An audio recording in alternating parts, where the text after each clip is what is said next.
Okay, what's going on, everybody? My name is Meng. And I'm Lego. Welcome back to Two Brothers Play some more Shadowdark. All we Who'd do. have thought you'd be so into RPGs?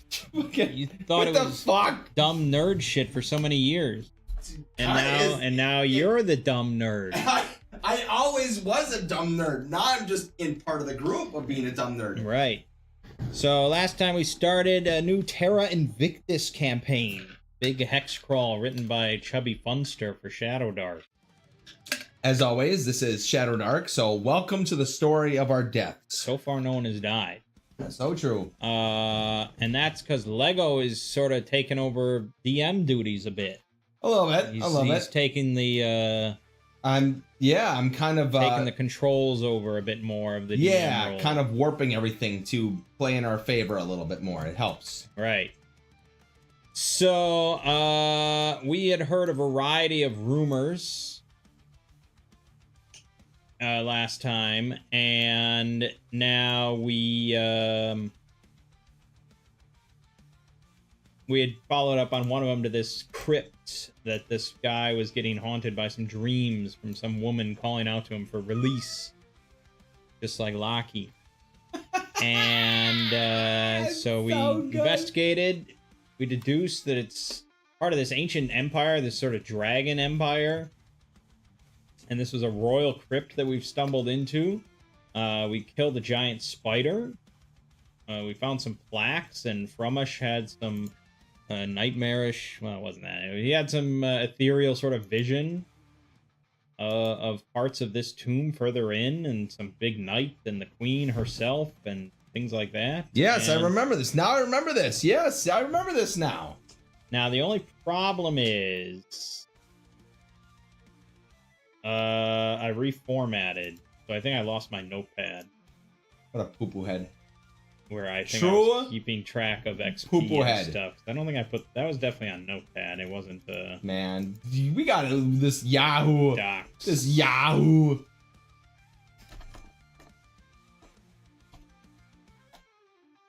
I don't think it was on notepad. Why would I... I would have definitely used notepad. Yeah. We're in room 3. Yeah. I had this my rumor table, so I can grab that, but that's sort of pointless. So we'll just have to try and recall what True. the rumors we had were, and also I think we've gotten some XP. I don't think we found any treasure yet. No, not really. Bunch of trash, I think. So and yeah, we didn't even kill the spider, so no, maybe we haven't gotten any XP yet. He doesn't like you. You're terrifying him. He's gonna have a heart attack.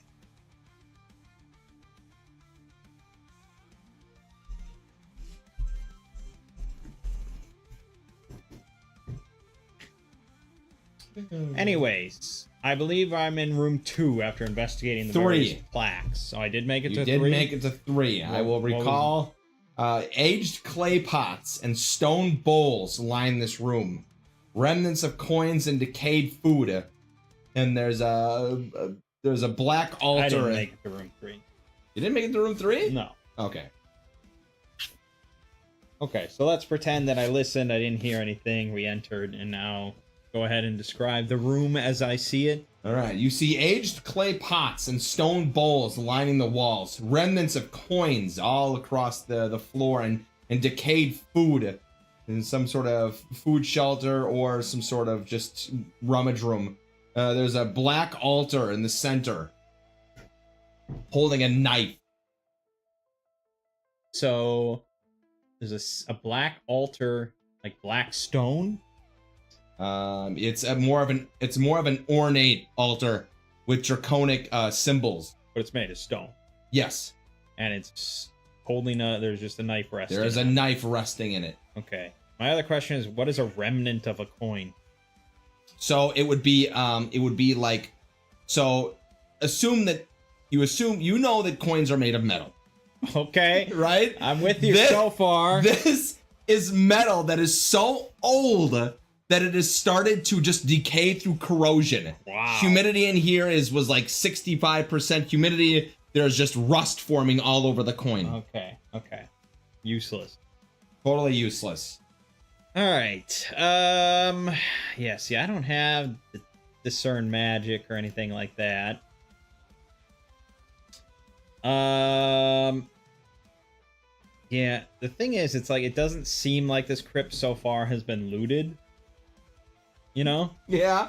So, we couldn't really base that on anything. Correct. But I guess... Well, I guess Rooster would want to inspect the knife visually. Okay. What does it look? Does it just look like a dagger? Does it look magical? This does look a little more special, but it definitely has a it's got the dragon iconic, imagery on it, right? And it's more of a like a recurve where it's kind of bladed. It's got a what is a recurve where it kind of just bends a little bit. So it's curved edge. Yep, curved edge, and it definitely looks to be one of a ritual knife. Okay. I just did that because who has the highest int? Rooster. Rooster has the highest int. So yes, plus very high intelligence, kind of just automatically looked at and said, yeah, this is definitely a ritualistic knife. So it's like a curved, what is it, a theme? Yeah. Okay. I guess he would probably grab it then. Okay.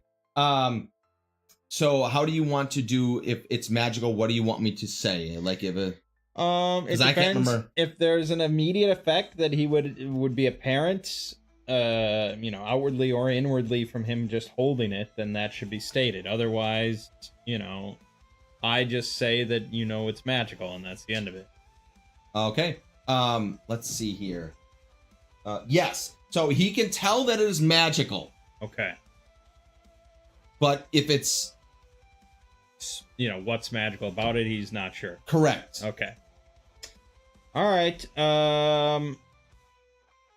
Then I guess, yeah, he'll just throw it in his bag for now. Okay. Because, he's not going to use a dagger. I mean, he might, I guess, but he'll put it in his bag. Okay. So then that is a magical dagger, right? Well, he knows it's a ritual knife, and it is magical, and it definitely has a dragon, imagery on it. So you can call it a ritual dragon knife. Okay. But for XP purposes, it's a magical dagger. Correct. Okay, so then that's 653. I do like that, where you basically, as long as you know it's magic, you get the experience. You can write it down as an experience bonus. Well, that's not even if you... I mean, by axe, normally you wouldn't know that it's magical. Sure. But it's just based on the apparent value of the item. It's a very ornate looking thing, so we count it as apparent. If nothing else, it's a masterwork, Okay. Because masterwork and magical is kind of the same apparent value? Yes. Okay. That's the base for any magical weapon or arm. Okay. So 653 ritual knife. Okay, that's nice. We like that. Yep. All right, then do you want to spend time searching the room? I generally solo, you have to do every room. So okay. Yeah, I'm gonna spend time searching the room. Breva will focus most of her attention on the altar, and the other two will check the walls. Breva is looking at the altar. Okay, definitely. Okay. All right. Breva inspects the altar. Nothing stands out as out of the ordinary from being, just a nice ritual altar. But no hidden compartments or anything. No hidden compartments, but you do notice that the altar itself has been well kept, almost undisturbed. As opposed to the rest of the room, which has aged clay pots, which you find just rotten food and just dirt in them. Stone bowls that were broken, the coins are rotten, and there's decayed food. But the altar itself... well kept in the sense that it's not been ravaged by time. Correct. Not that someone comes in here and maintains it. Correct. Not been ravaged by time. So it could be that the altar itself is magic. You don't Oh, that's okay. That's fair. Okay. The altar itself could be magical. Yes. Okay. I mean, there would be a thought of maybe like giving some blood to the altar using the ritual knife, but I can't imagine a dragon cult also being into blood sacrifice. I guess it's possible, but I also don't think any of my characters would be inclined. I don't think any of your characters No, would be I think inclined. priests would kind of just be like, wait, I have 2 priests, right? You sure done do. Okay, yes. That's from, I keep losing my spot. There it is. Okay. Sort out your tabs. Yes. Okay, yeah. 2 priests. No, they would kind of stay away from it. In fact, I think Talos and Palo would, let's run would it be a wisdom or intelligence? For what? For deducing if it is good or bad. And then what would... Well, I mean, what is good or bad? Yeah. The altar, or this is a positive or negative. Well, it's hard to say. I mean, it's just a block of stone, you know? Yeah. We don't even know if it's magical or not, so I don't know how you'd really... Yeah, you're right. This is... It's like saying, is a gun good or evil? Just an object, you correct. know? Fair enough. Okay. All right, what else do you want to do now? Well, I guess, narratively, I wouldn't necessarily know the southern door connects to room 8, where I've already been. Correct. So I guess Breva would listen to that door, hear nothing, poke her head through, and then recognize the hallway. Oh yeah, this is the... So then I guess I'd listen at door number 4. Okay, let's see here. Are we rolling? Did you want me to start rolling on the back end for... Well, like I said, if there's nothing that I ever could hear, then I don't bother wasting time. Okay, fair enough. Yep, you hear nothing. Okay. So then Frumish will go through. Okay. I also check for traps at each door. All right, Frumish. And who had the visions? Frumish. All right. Frumish opens the door to this room and instantly recognizes it from his visions.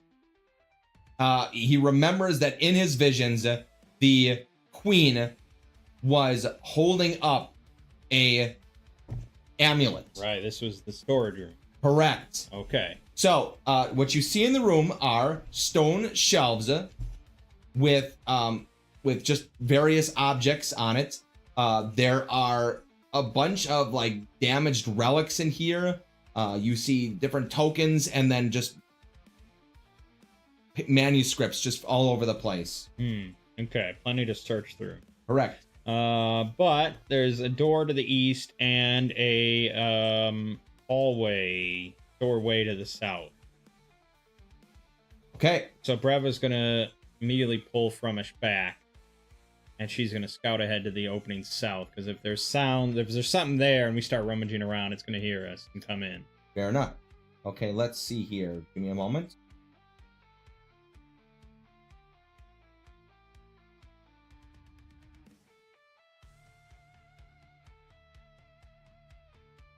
Look.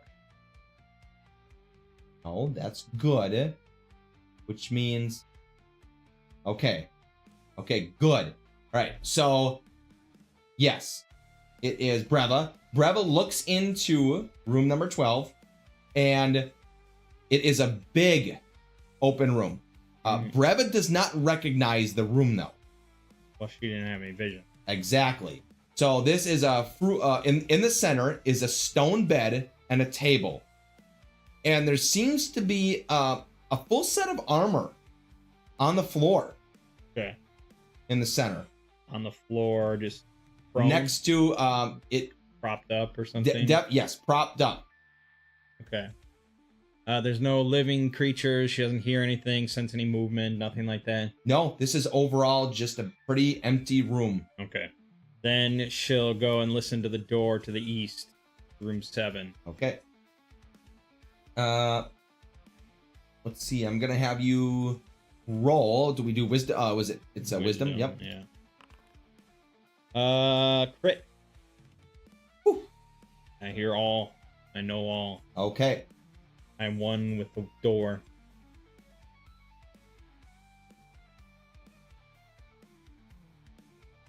This is hard to kind of. Don't ask for rolls if you're not prepared. No. Okay. All right. Wow. Okay. That is crazy to how you would describe this. Okay. You want me to look?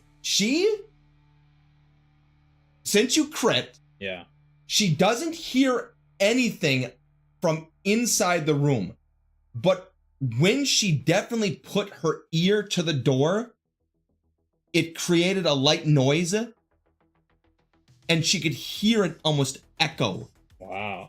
In the room, just from that's how dead quiet is in the room, and okay. she almost created a little bit of noise. Unnatural quiet. Yes. Okay, because she would know. Yeah. That's not a normal. Correct. And so so when she put her ear up against it and was listening, she kind of brushed up against the door, and that rattle kind of just it was a quiet. But it's pretty scary. It's almost like a void or something. Yeah, right. I didn't know how to describe that, but I'm reading this and I'm like, okay, that is pretty creepy. I didn't look at it, so I don't know. Yeah. Okay. Well, then it's sounds like I'd probably hear if there was a creature in there. So for now, I'll give it the all good, and we'll start searching for. Okay. All right. You search number 4. And you rummage through the stone shelves. You look. There's a bunch of cult-related objects. There's a lot of dragons on a lot of the manuscripts, and talking about the year of the war and the famine and everything like that. And there's damaged idols and tokens.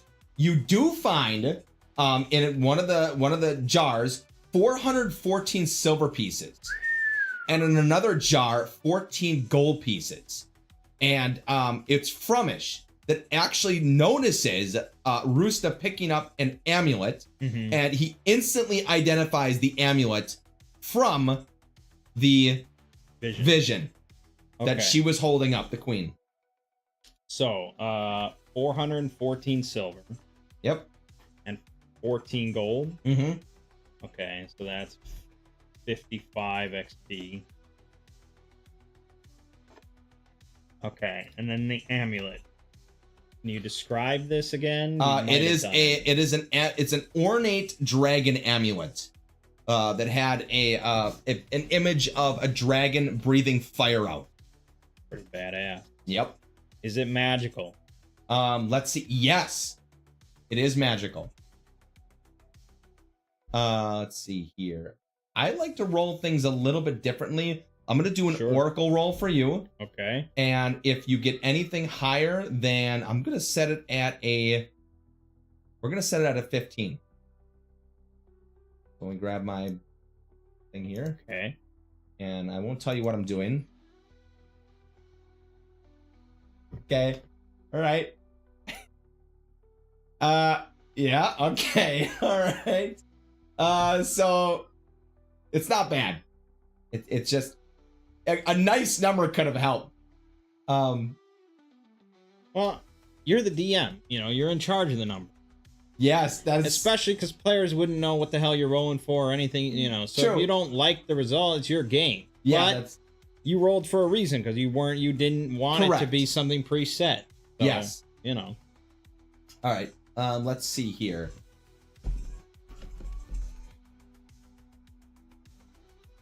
Okay, let's see here.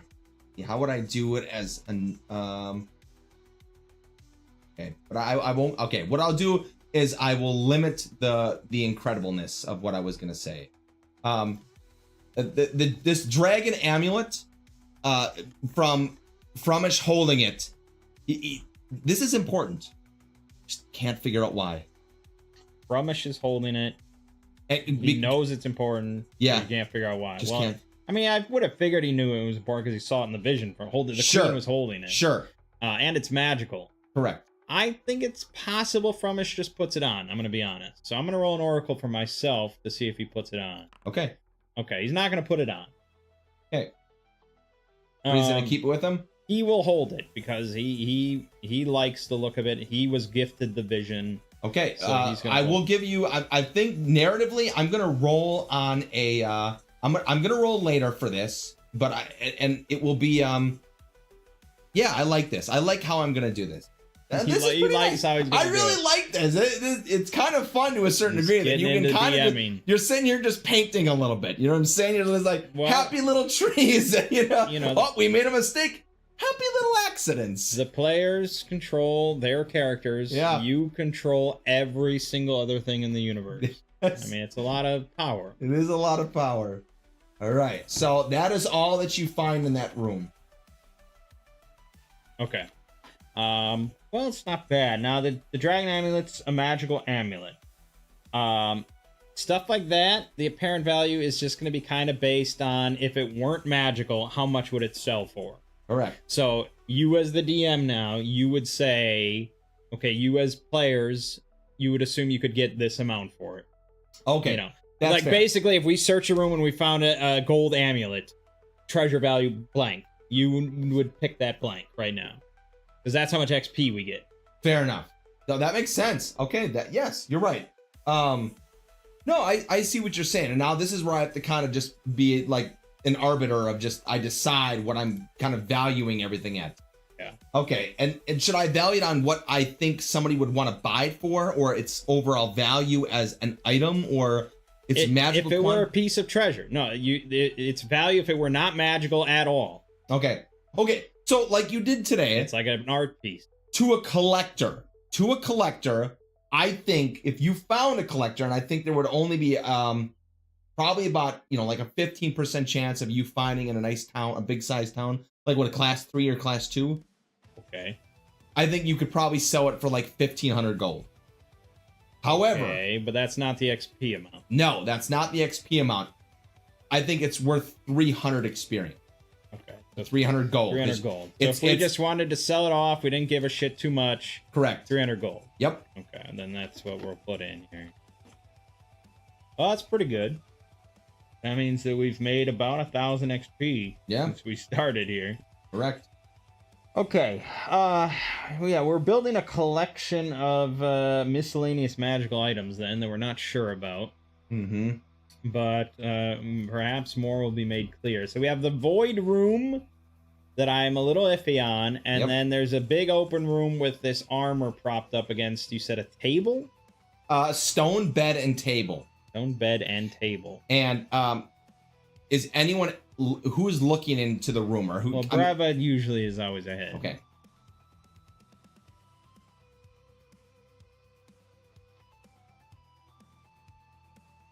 I mean, obviously, I'm a little swayed because I can see the map where it says Guardian Knight. Players wouldn't really be able to see that. Correct. So I'll have to roll an Oracle to see if I throw a coin at the armor from a distance. No, I'm not going to do that. Okay. Then Frumish will just sort of cautiously enter. Frumish instantly recognizes this room from the vision. This was the vision of the queen holding up. Wait, I need to find out these when you don't play for a week. What number was that where we had the visions in 2? Thank you. Let me look. Yes. Okay. Okay. And I'm gonna roll for you. Here's where I was gonna roll, and I was gonna make it. Yep. All right. Kind of like a saving throw. Yes. So Frumish instantly recognizes this room as the room where the queen was attending to the knight. And now he sees it in his head more clearly that the necklace was around the queen's neck when dealing with the knight. Okay.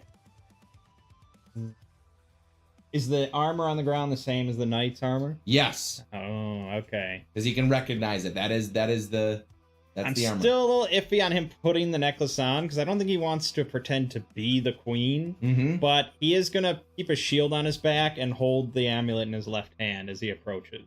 Okay. And his spear is just kind of at like a resting position in his other hand, Good. like not an offensive one. Okay, and he's just gonna kind of walk up. Okay.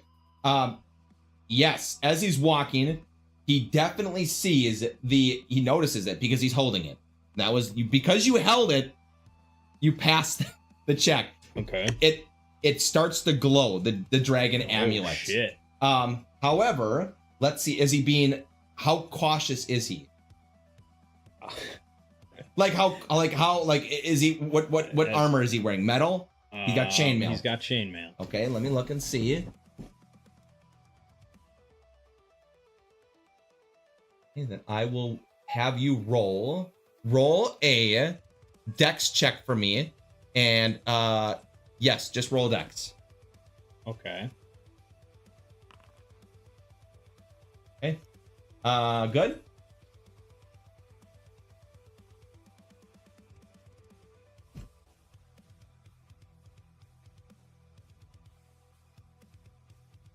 I mean, you can ask me for DM advice. We are technically code. Yeah. I mean, okay. if So you're stuck.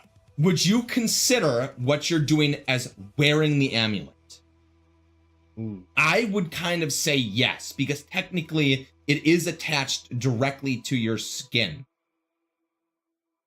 Like, I think it's definitely a metric of how generous of a DM you are. There are absolutely DMs that would say, no, fuck you, you didn't wear it. that's so true. But I would count this as wearing it. But the thing is that I'm going to ask what you're doing with it, because you are technically wearing it, but if you remove it from your hands, then you are no longer wearing it. Like, oh, okay, no, you're no longer wearing it. Like, the counter argument would be that if I picked up a necklace and it had a curse that activated on wearing it, no one would ever say I was wearing that necklace. Okay. That would be the counter. That is the counter. That's a tough one. And man. I also specifically said I didn't think that I would wear it, you know? Yeah? So, I know you want to be generous. No, and, okay. And I think, like, mom DMing would absolutely say, oh, sure, yeah, of course. You're gonna be that picky, come on. But I think... Fair enough. All right, then you always gotta kind of look at the flip argument, you know? All right, well, you did roll a dex, and it's undisturbed because you succeeded on your dex. So technically, it doesn't know you're there yet. Oh. So it's undisturbed that would be like still. a stealth check, though. That you stealth check with the dex. With chain, I would be disadvantaged. Oh, okay. Then we'll roll a second time. Okay, fair. Roll a second time. There you All go. right. Clank, clank. The clanking of your chainmail is heard from the night, and its eyes light up. And it stands up, and it grabs... It has no weapon. Bro, attack 2 times claw. Okay. All right. It doesn't have a weapon. It's just got its gauntlets are just massive like claws. Yeah. Oh, that's pretty and scary. It's got 2 of them. Okay. And it's like it's just standing there, or is it about to attack? See, here it says raises and confronts PC if disturbed. So technically confront means fight. Generally, yes. Okay. Unless it's verbal, but this was just an animated armor. Correct. Yes. So it is going to be an offensive thing, in which case you'd go to initiative. All right, roll initiative then. Okay.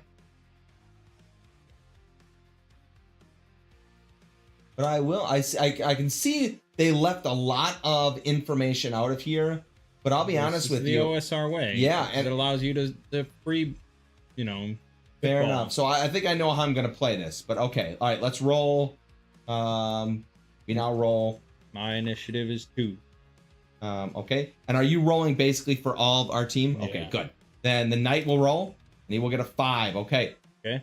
Okay, let's see here. All right, he is going to clank up to Frumish, and he is going to swing at him. Okay. Let's see here. Amulet did me no good. Well, yeah, Well, that's the thing. You as a DM, you have to be kind of impartial. Okay. You can't really care that True. that this didn't work out for us. True. It would be, it's like, oh, you can't be like, oh, maybe if you just put it on, you just, you're just the judge. You're just Correct. the referee. Correct. That's so true. All right. Okay. So he's gonna swing at you, and how does this? I need to remember how this works now. Let me look and see. Okay. He's got +3. brackets there. Okay. He's got 14 AC, Okay. 18 hit points, and he hits for 1d3. Okay. Why 2 times claw? He gets attack twice. Oh, okay. All right. Yes, pretty beefy. Okay. So he's just gonna. Do I have to just usually just? Yeah, I just d20 it. So he swung at you for 11. Plus 3. Okay. 14 and 4. Well, and he rolled a 1, so he fumbled. Oh, he fumbled. So Okay. I get a counter on him. Yep. Okay. Go ahead. I will counter his ass good. 22 for 5 damage. Okay. You're no longer holding the amulet? What's in my left hand? I got a Okay. spear in my right hand. Okay, So my cool. AC is actually 1 lower at 15. Okay. Okay. So he took 5 damage. Okay. Spear went right through him and started causing some ghostly, Ooh, ectoplasm. ectoplasm to start leaking out. Correct. Ooh, okay. And okay. And then It's our turn. yep. Ramesh is gonna keep spearing. 21 for 3 damage. All Oh, right. wait a minute. I got Mighty Deed. You do have a mighty deed. Okay. Yeah, I'll fucking trip his ass. Okay. And when you do this, do you normally so trip means if you succeed. What is it a check on? For my Mighty Deed system, it's automatic. Oh, The check is rolling high enough on your attack. okay, so you have to be over 5 over the AC. 5 over the AC. And you succeeded on that. Yeah. Okay. So I'll trip his ass, hook my spear under his ankle. Okay.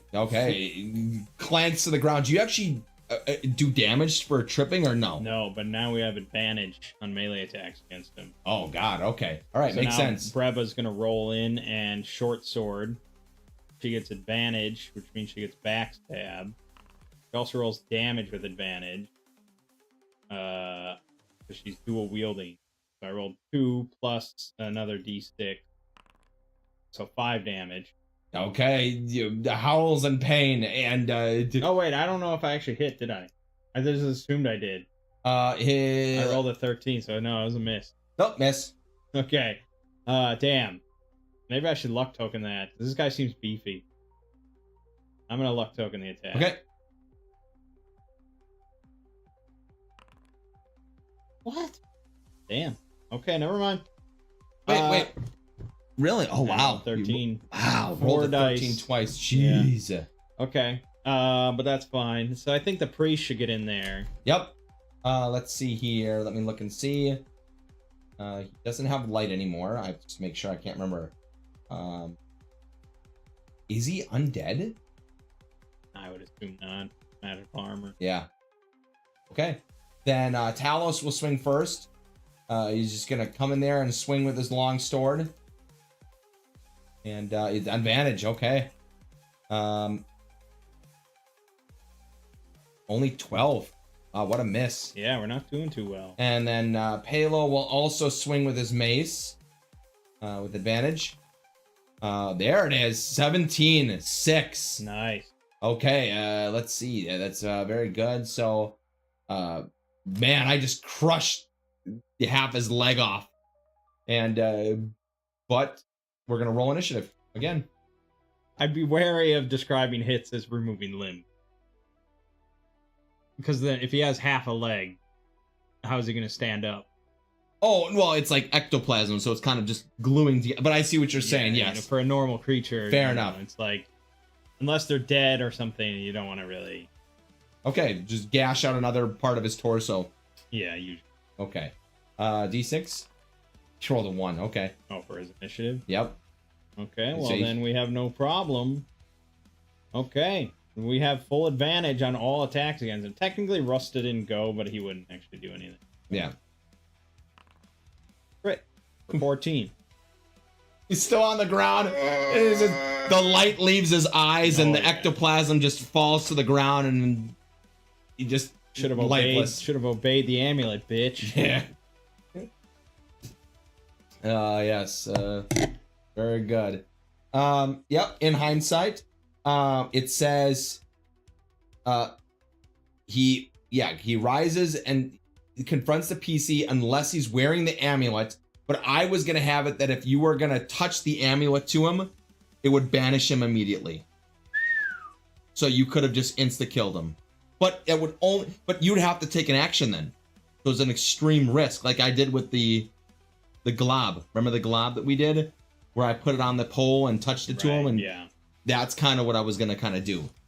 Well, again, I would say... But yeah, you're right. Fairly generous of you. Yeah. But you know, he could have gotten off a couple of good hits and, you know, 2 times claw is pretty big. Could have killed somebody, you know? True. Yeah. I probably would have not done the whole stealth check unless I was specifically going around the room to try to avoid drawing attention. Well, but since Frumish was like, I approached the table, it's like, what's the point? Well, what I wanted to do is if you were able to get off a disadvantaged stealth check and he went unnoticed and you actually touched it to the armor, I was going to have it just be banished. The thing is it's a magical knight. It's a magical guardian. I don't think he's based on hearing. As far as what if we detect PCs or something. Could be. Okay, so it's a knight from Vision, room 2. Alerted and ready if, and then it has other qualification. So he wasn't alerted and ready. And it seemed as if he was alerted from either noises.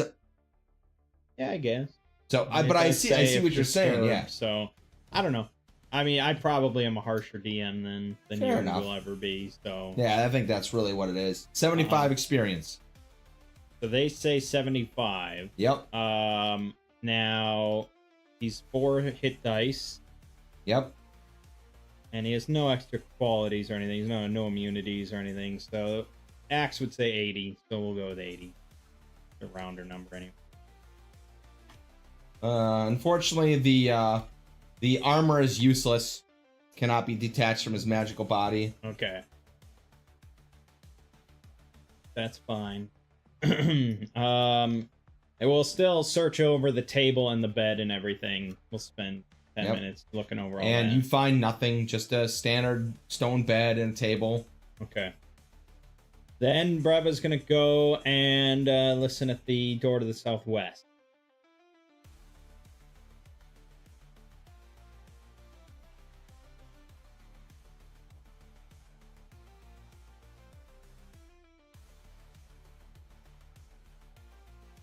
Okay.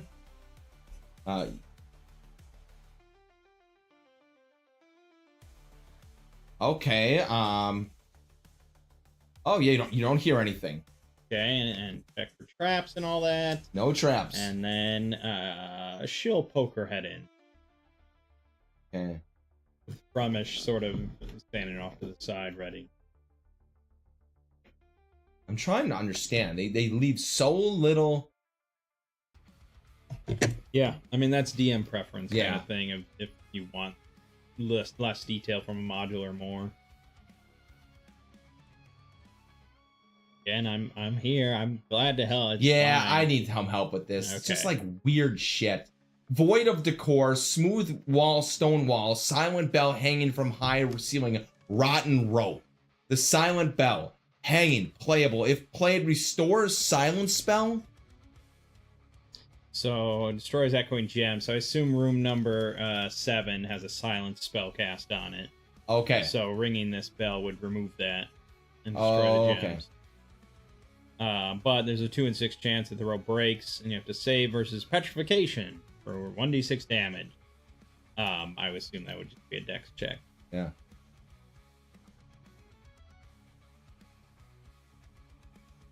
The silence spell is impossible to talk, broken with echoing gems. Oh, okay. So the silence spell in this room.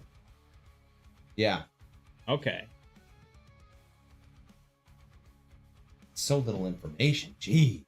Damn, what more do you need? Fair enough.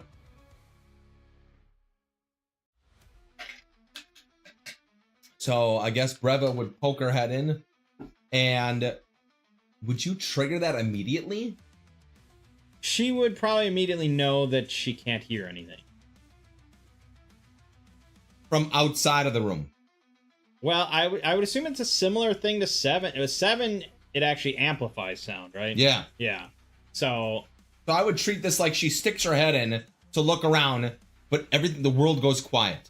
Right. Yeah. She can't even hear like her own breathing or anything like that. Yeah, which is very disturbing to Right. not hear yourself or even your heartbeat or like nothing. Okay. But she sees that it's basically an empty room. There's the big bell hanging from the high ceiling, and the rope looks kind of rotten. Correct. Um, Because she's got very good vision in dark. yeah, you can see. Okay. Yeah, she would pull her head back out fairly quickly and just kind of open the door a bit more so that she could look in without putting her head in. Yeah. See, it says silence spell. Does that mean that it's cast on anyone that enters and automatically No, loses? it's a spell that affects a room or an area or something. Okay. Like that. Yeah. Okay, that makes sense. Okay, so she opens the door and steps back, or Yeah. Okay. She would mention, I guess, that the effect that she like couldn't hear anything. yep. Would Roosta, as a wizard, be familiar with the silence spell? Yeah. Would he? I think it's an intelligence check, but it's gonna have like a very. He's got 17 int or something like that. And he's got 19. Geez, Oh, actually, he has 21. How does he have 21? He Yeah, it's shouldn't a have little 21. broken one. Yeah, That- broken. Yeah, I think something. Oh, I know. Yeah, when I imported it, that got broke. Still, 19 is insane. You can run it unless you get a 1 through 5. I think I'm gonna have you pass. Yeah, he's like, Roos is like, that's a silence spell. Okay. That's Vex rooms. It's not dangerous or anything. The bell doesn't look valuable. But we kind of want to search the room, and I'm a little wary of searching in silence, but... Yeah. Oh, there is a door in the room, isn't there? Yeah, she did notice the door on the opposite end. But the problem is she couldn't hear. If she Well- listens at the door. That's not technically correct, right? No sound can be made in the room. But you can hear stuff from outside of silence, right? I don't know. You're the big DM guy. I'm pretty That's sure. a good question. Because I'm looking at 9 now.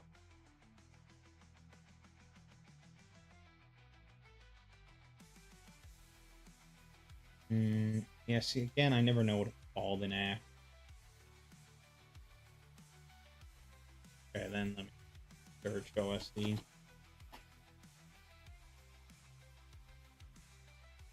"15-foot radius area is rendered utterly silent. Within the area, all sound is prevented. Conversation and spellcasts are impossible. Noises from outside the area can be heard by those within it."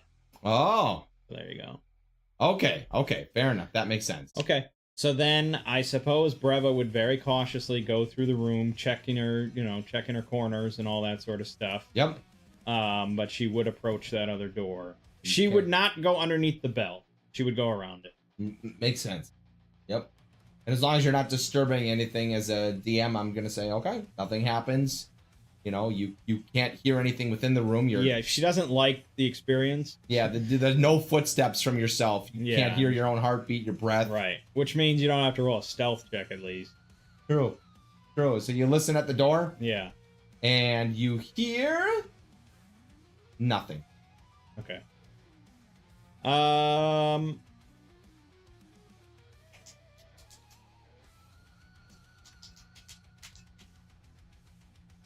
Okay, she'll poke her head through there then. Okay. All right. She looks in and she sees, until her eyes adjust, she's a little startled, but she sees lifelike statues of cult members in sumptuous garments. But they're just statues. She hears nothing. Definitely, she looks around the room and let's see, sees. We're gonna go with. There's a chest in the corner, in an overall empty room besides the statues. Nothing on the walls. There's a couple of murals of just general, dragons and knights and things like that, but doesn't look special. But that's what you see. Okay. So throw a rock at one of the statues. Okay. It makes a knocking sound and it falls onto the ground and nothing happens. Okay.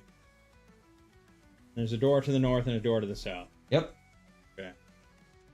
All right. At this point, then I probably should send Frumish in. I'll bring the crew up to this doorway. Sure. And then she'll very cautiously step in. Okay. So we're all standing outside the door, and she steps in, and nothing happens. Doesn't notice anything. There's no movements. She doesn't hear anything out of the ordinary. Okay. Statues are lifeless. All right. Then I will take time to examine the statues more closely. These are very nice, ornate statues. If you were able to haul one of these puppies out, a collector would gladly give you 100 gold, but you'd need like a horse or some sort of thing. But yeah, I mean they're probably weight in stone. What would you think, like 200 weight in stone or something like that? Stone is 10 pounds.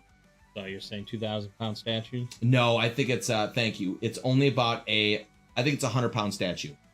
Okay, so 10 stone. Yep.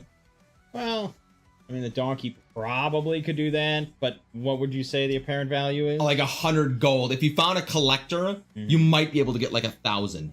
Like this is like, wow, you found something from this is, how rare this is? This is one of the statues of the queen of there's how many statues? There are 6 statues. Damn, 6,000 gold. So if you wanted to like have a little expedition here and come back and you found a collector, I can get you 6 of them. Then I'd be like, oh, let's do this. You know what I'm saying? You see what I'm saying? I'm not poo-pooing the idea. I felt like that was a good enough, like. I'm just gonna put it under. Because then you can always go around and you can maybe spread a rumor like we can find some very ornate statues from, the Queen Gillerin. She's got some ornate statues. Okay, cool. All right.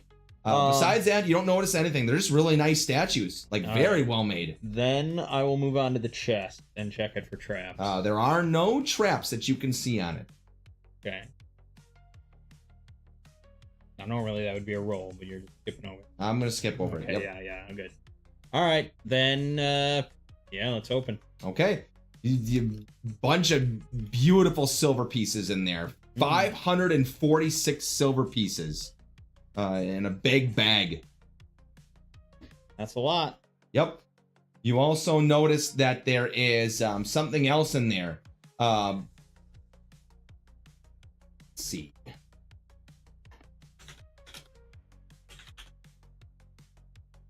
They don't really. It doesn't really. Okay, I need help on this one. What's a dragon's tear? With faint dragon scale patterns. What room is this in? 9. Yep. An iridescent crystal tear.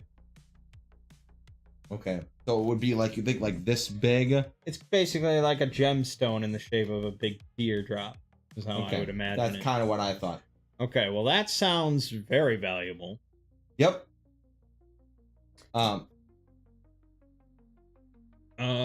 Let's see. Okay, since it's Breva, she doesn't notice it looks really nice and expensive, and it might be magical, but she wouldn't know. Okay. We will. I guess I'll show it to Rusta because he's more familiar with the Dragon Empire. Yep. Okay. Let's see here. Let's run. Should we have you run? We should probably have you run a check. Think? Yeah. Run an intelligence. Okay. 20. Yep. Rusta remembers that Queen Gillerin was well known for all of her magical artifacts. They did. Clearly, we found several of them so far. They all were very special in some way, and he would surmise that this tier is it's activated. It needs something to activate it, but it does do something. It is magical, and it is valuable. Okay, how valuable? Let's see. It's probably, well, since it's a magic item, it's worth we said 600 as a magical item. No, that's magical weapons and armor are based on apparent value of a masterwork. But other things are just based on if it was not magical, how much would it be worth? Okay, let's say we are gonna say that it is a crystal. There are some rare crystals, right? How would I look up the value of like crystal of certain rare? It's 1 gold to 100,000 gold. Okay, all right. We're gonna say that this. You know what? I think it's strange they don't tell you because it seems like something you could sell. But yeah. Well, yeah, that's well. You're gonna if you're a treasure hunter, you're gonna want to walk in and be like, what can I sell this for? Yeah. You know. So I think it's up to you. Okay, then I'm gonna put. I guess I'll have to just continue to be generous, mostly because we have a lot of people, and if you do it like, oh, it's worth 100 gold, you're never gonna gain levels. Don't you feel like you're never gonna? That's not the DM real purview.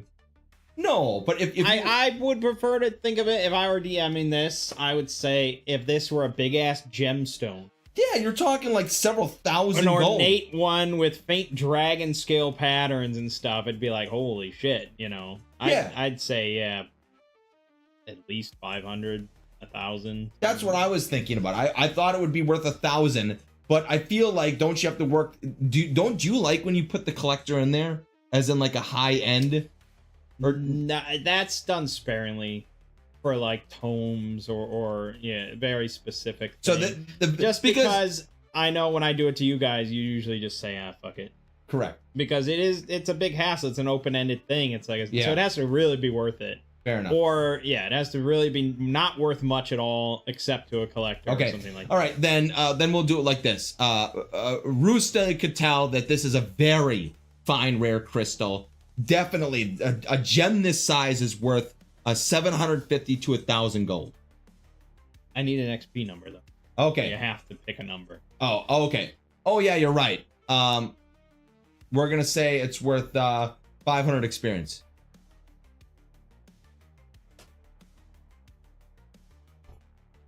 Yeah.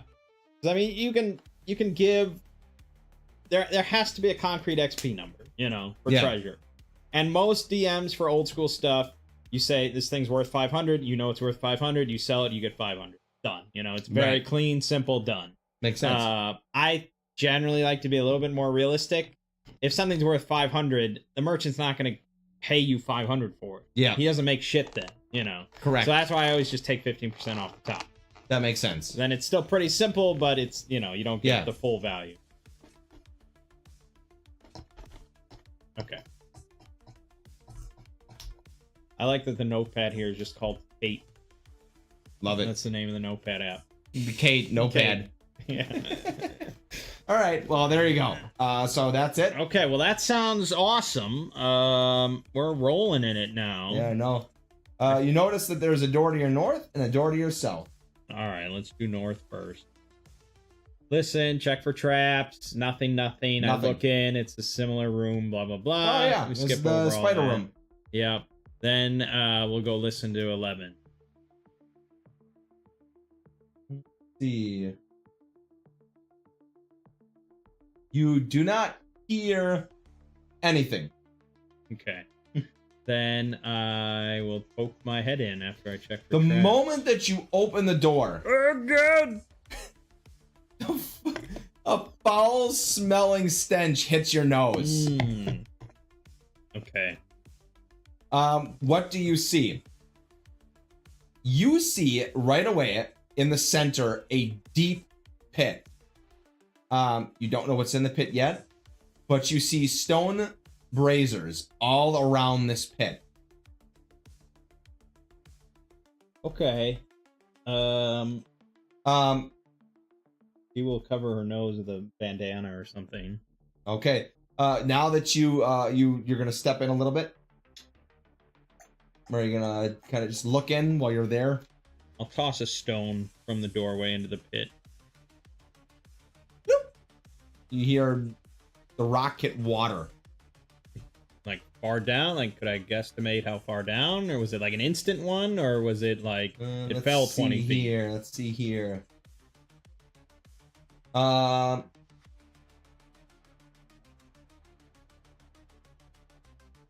Yeah. It's a very shallow pit. So a few feet. Yeah, just a few down. feet. Yep. Okay. It looks just like it's just a small pit of water, but it does stink. What I meant really was bad. not how deep it was, but how far down from the lip of the pit. Oh, I'd say like a foot down. Okay. Hit the water. Okay. I will wait like 30 seconds.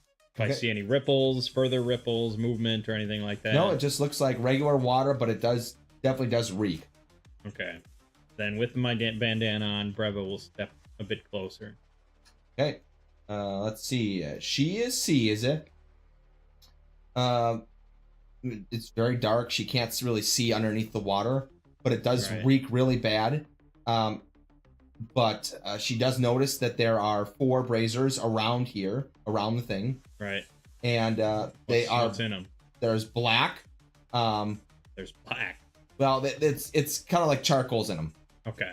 It's a little bit burnt, obviously, so it was, it has been used. Right. Not recently. Okay. She can tell that it hasn't been used recently. But and you lost your light spell, right? I did lose my light spell. Yep. That sucks. I would have liked to light a coin or something, throw it in. Oh yeah, that would have been nice. Oh yeah, geez, I never would have thought about that, man. That's what I'm here for. I'm trying to teach you. Fair enough. Both ends of the stick. That's so true. But that's what we see. She's definitely that's it. It's pretty much a plain room. There is a passage to the left that seems to go up. Let's see here. Oh, okay. I think that's it. Yeah.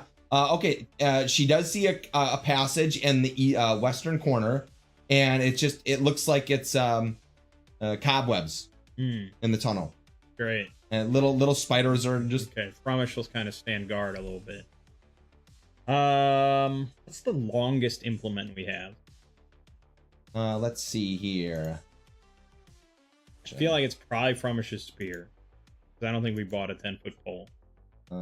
No, that's our other game.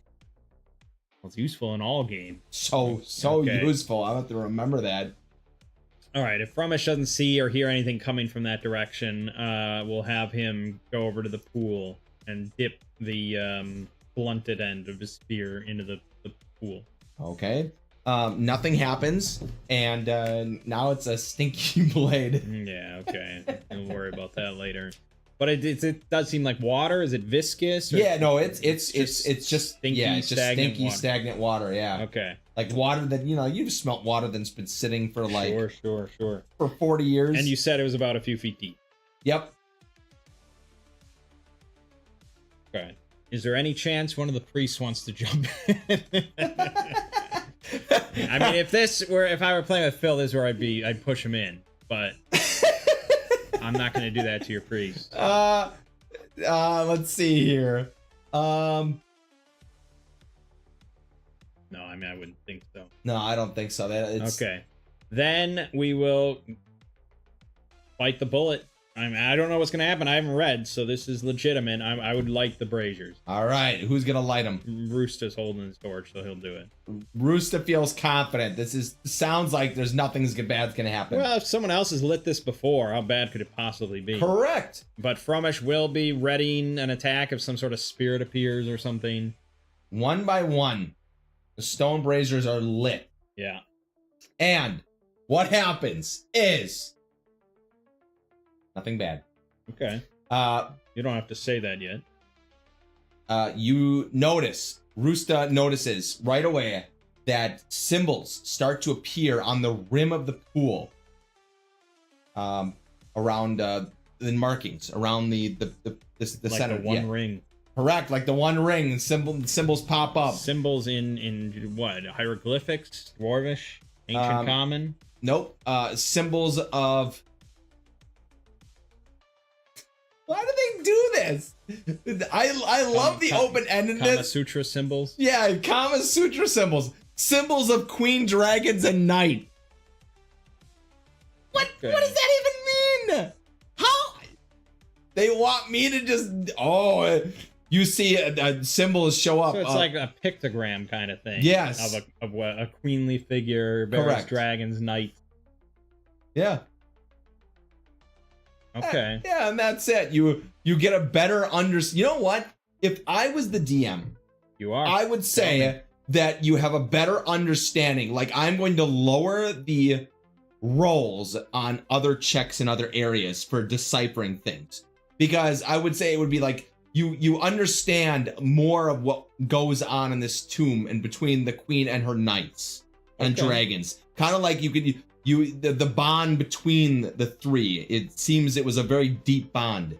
Rusta understands a little bit more from what he read in his books, that it makes more sense. Okay. I mean, that's a valid approach. Because otherwise, it's just like they put nothing in here. So I would say, well, like, the thing is, you know, the sort of Gygaxian tradition, not everything has to mean something. No, but if you otherwise, you just see symbols. I mean, if you think about if a future civilization found our stuff 1,000 years later, not everything would mean something. No. There's a lot of just random shit. I agree, but you would think that what information you're thinking of a video game perspective, yes, where they put things in deliberately. No, not just that. You would understand a little bit more about the civilization. In so much as the players would understand a little bit more. But we already established that Rusta has heard and read about this. So he'd be like, oh, this is cool. This is, I can understand. Look at this symbol. You ever watched Stargate SG-1? No.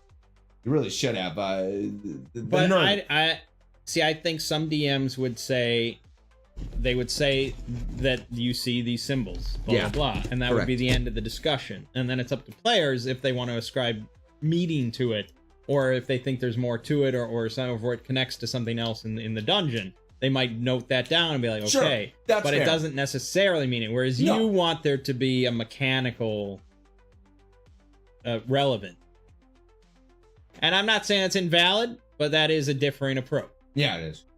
I understand. If I were DMing, I wouldn't have changed it. It would just be like, okay, it's up to you to sort of figure that out. What I might do now is, you might go in one of these other rooms, and I might have you check for traps or something like that. And I might have it roll. I might roll an oracle on Rusta. And if you get like a 15 versus a 16, Rusta's like, that is definitely, I've seen that symbol before. That is one of, you should investigate for traps a little bit more. And then do something like that where it's like ominous or beneficial. Like, that might have a little. See, and a lot of DMs would say that that's up to the players to decide. Yeah. You should just, put symbols where symbols go, things like that, whatever makes sense, and then let the players decide. I see both. I really do. If they want to search more, or if they think it's ominous, or if it's worth further investigation. And I think it's the difference between a DM that just sits there and is just like, this is destroy. How do you want to play it? That's how most DMs are. Whereas, and you said you were watching that one video, and the DM is like, oh, we're just moving you along. Come on. Keep going. Well, he sort of corrals things, but he doesn't ever, he'll answer questions, but he doesn't ever provide stuff like that, Fair enough. All right. He's certainly an old school DM. Makes sense. But he'll have the group put it to a vote or something if there's too much deliberation, that kind of thing, where he tries to keep the game moving. Makes sense. But he doesn't give them undue hints or anything like that, because the players control just themselves. That's it, So they have full agency. Yeah. I'm hungry. Yeah, okay. We make food now. It's 11:45. You want some food? You want food? I want my bell sauce. Well, are we just going to leave it here? You want to just sit here? I'll try to figure out something to do. Oh, yeah. I nuke the food. Yeah.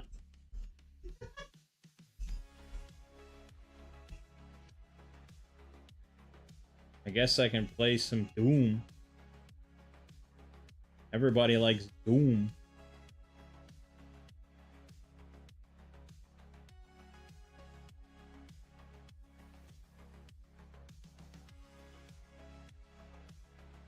I think he's learning. I think he's doing well.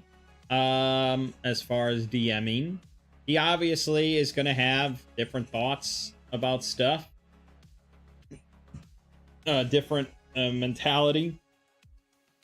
He's always going to be probably a bit more generous of a DM, because that's how he would probably prefer the plane to be. He'd prefer me to be more generous.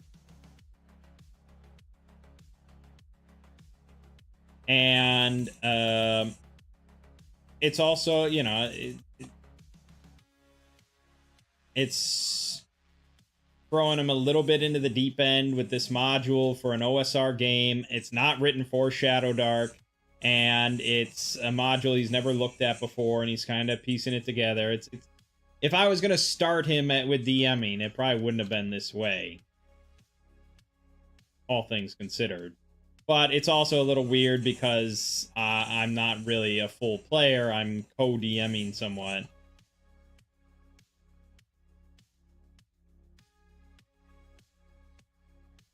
But I think he's doing well. I think he probably would prefer something more like 5th edition and an adventure written for that has more spelled out. But like I said, I mean, he's coming up with stuff. He's making his house, you know, judgments and all that.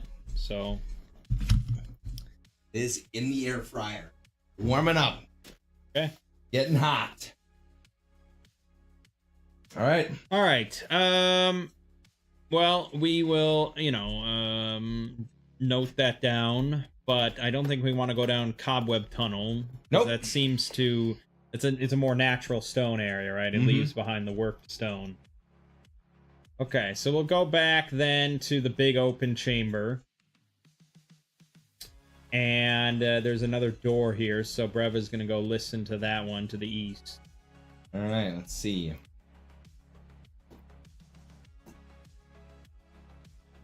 You hear nothing. All right, and I check for traps. Always got to Google. Well, I'm wondering. I actually don't even know what the hell this is. Collection of bones. Really? Okay. Sort of like a mausoleum. Good to know. Okay, let's see. Yep. Why don't you roll? You want the I roll, correct? Or do you... I mean, typically, if I were DMing, I would roll for the thief. But okay. Considering we both can see the rolls, it doesn't really matter. Yeah, go ahead. 16. Yes, you notice it's trapped. And you disarm it. You see just from you know, what would you do? If that's how you want to DM and the players are all happy with you DMing that way, then there's nothing wrong with it, right? Yeah, but I see what you're saying is if there's a benefit. The old school way is this is divided into 2 steps: noticing the trap and disarming the trap.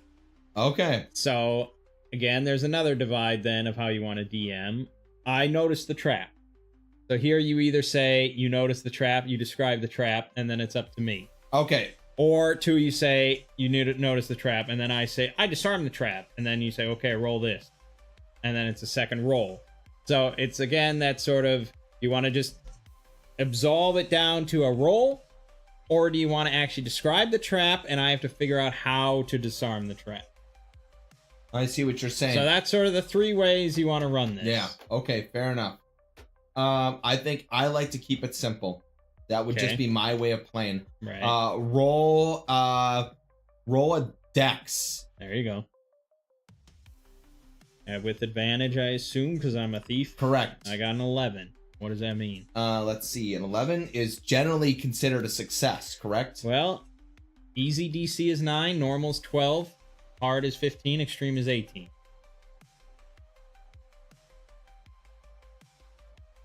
Okay. But is it an easy one or is it a...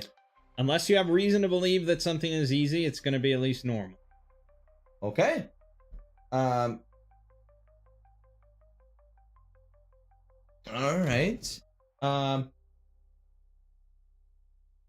See here. You would just moderate it down to you failed. So you there just you go. Okay. All right, fair enough. You are putzing with the trap, trying to deactivate it, and you get in the way a little bit to try and. My finger slipped. Yep, finger slips, and the needle sets off. Okay. And a poison needle flies out at you. Save versus death. Depends on the nature of the attack, the trap, whatever. So in this case, I'm probably well, it's two ways of thinking of it, I suppose, for you. Is it more likely that I'm going to attempt to dodge out of the way, or is this hitting me and I'm shrugging off the poison? I think specifically for save versus death, they probably meant that I'm trying to shrug off the poison. Correct. So they're just assuming that you got smacked. Yeah, it's a very fast poison needle. And a con check on savers. Check, yeah. Okay. Yeah. All right. So then it's up to you to set the DC because they don't do that for you because it's a 1d6 poison. I would assume that that can be absolutely just instantly lethal. But I don't consider 1d6 as in. Do you consider 1d6 as a big damage? Well, that's not really. I mean, I guess. I mean, think about it like this. We established that rock poison is a 5d6 poison. This sounds to me like a very weak poison that's been sitting here for 150 years.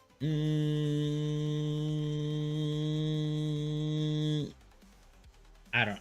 Generally, I always go 12. Unless you have a really good reason for it not to be DC 12, you know. Okay. All right, fine. Do a DC 12 then check for con.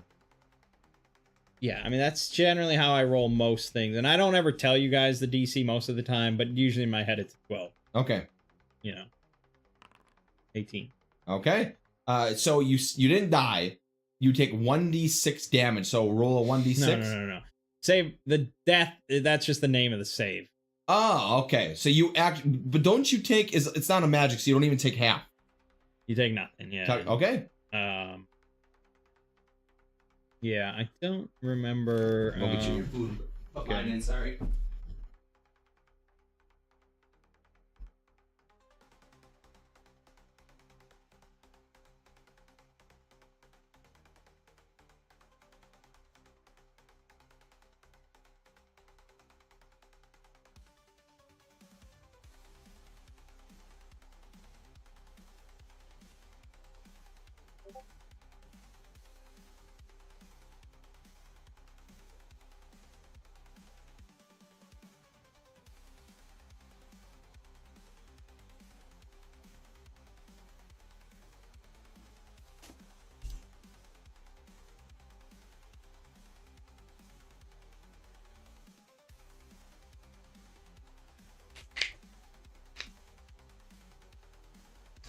I think my saturation could be higher.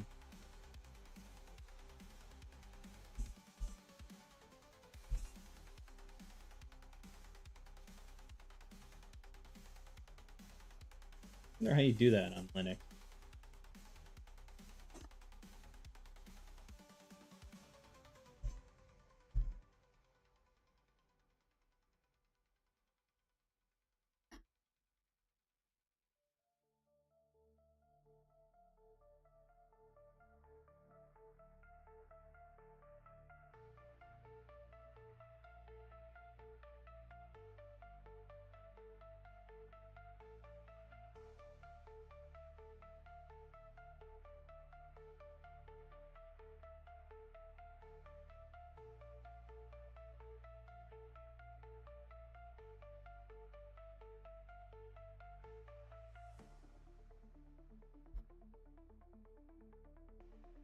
It was a lot of meat.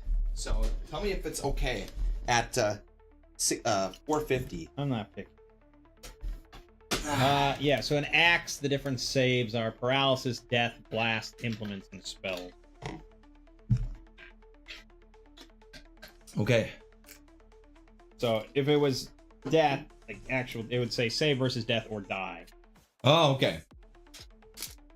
Death is just the name of the save. Okay. Right? And you can see, so a level 1 fighter, they save versus death with a 14 or higher. Oh. See, I just don't know that. Yeah. What about thief, which is what you were. 13 or higher. Oh, okay. So, you know. You're including con bonus, but it could be a con negative, blah, blah, blah, you know. Yeah. I figured DC 12 kind of averages it out for a while. Makes sense. Okay. Good to know.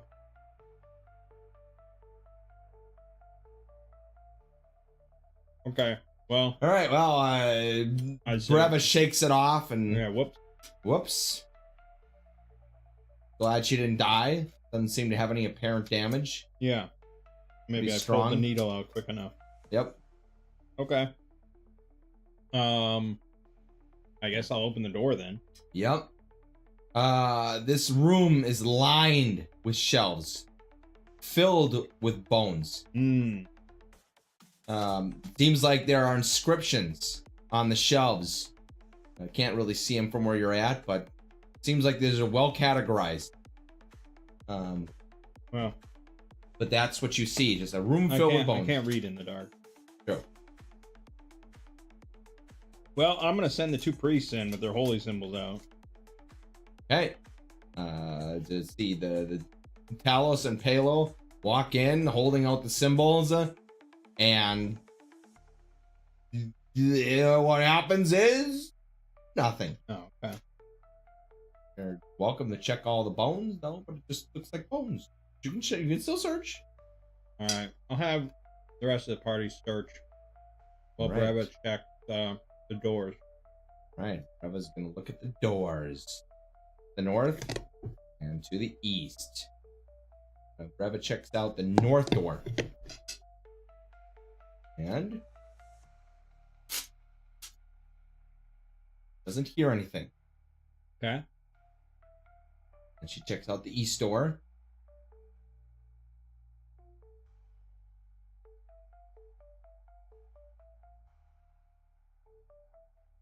Nothing. Doesn't hear anything. All right. Do we find anything? No, the room is pretty empty. Some of the bones, pretty old. Pretty old. Yep. But they're just different dignitaries. The royal carpenter. This room sucks. Yeah, pretty poopy. All right. Dusty old bones. Let me flip a coin. Okay. I guess Breva will go to the east door, check for trap, and poke her head in. Hey, let's see here. There are no traps. And she sticks her head in. You see an incredibly ornate golden sarcophagus in the middle of the room. There's dragon carvings all over it with gemstones. Nice. Built right into the sarcophagus.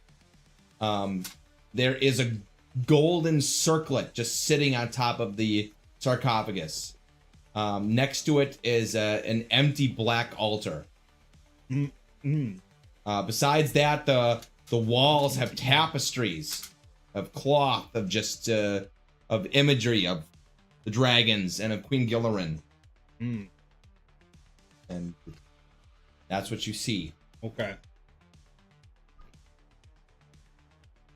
Frumish, he's going to take the amulet in one hand and the dragon tear in the other hand, and he's going to sort of bow a bit as he enters. Hey. Nothing happens that you notice. But does he enter? Yeah. Hey. Enters the room, and it is quite silent.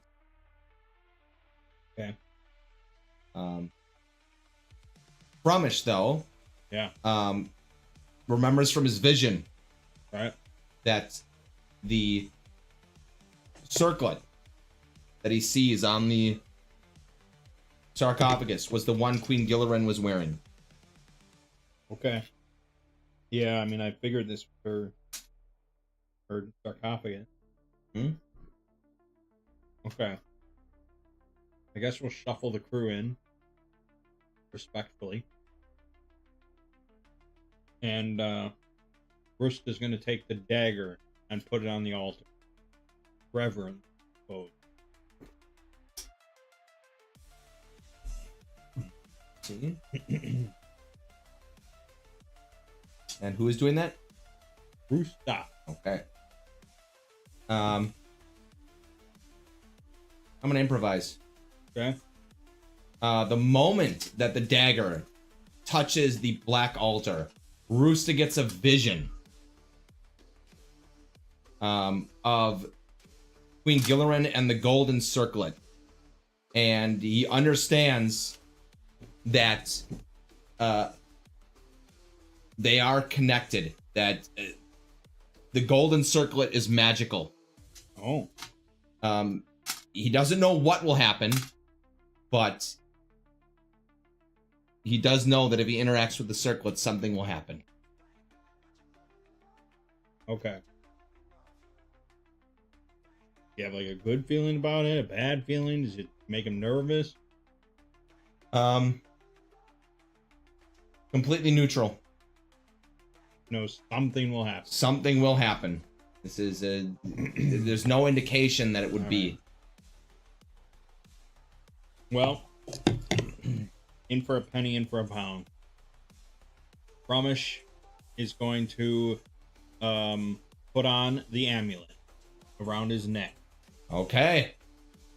Does anything happen immediately? It definitely begins to glow. Okay. He's going to hold the dragon tear in one hand, the ritual knife in the other, and then he's going to have Rooster put the circlet on his head. The moment that Rooster touches the circlet, a ghostly being of Queen Gillerin pops above the sarcophagus. I hope you don't burn your food. Nope. Oh, I'm gonna leave you there. Yeah. Okay.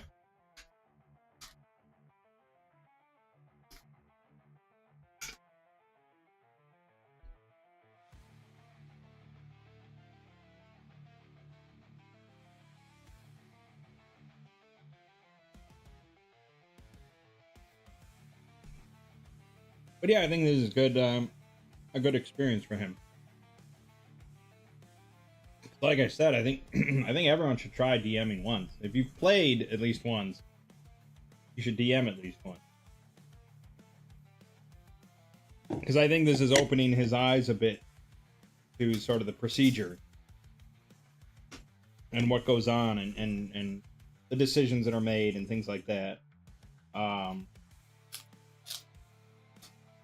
I mean, maybe the only concern is that now when he plays, he's going to feel like I'm really an asshole. It's like, oh, if I was a DM, I would have done it this way. But he kind of already does that, so...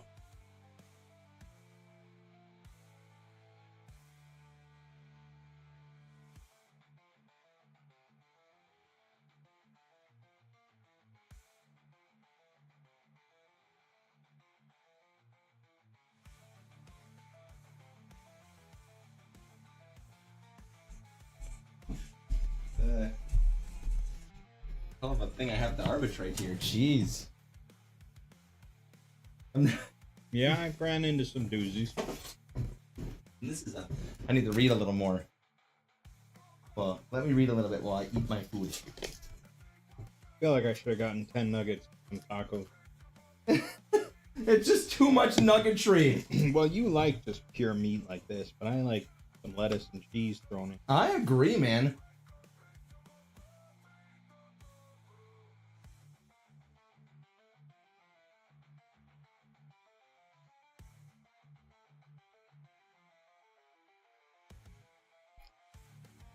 Well, this is a good lesson in DMing.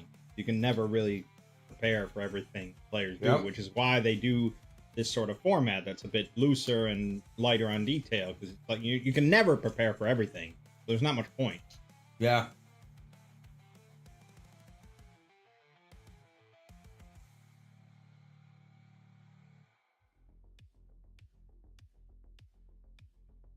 Holy shit.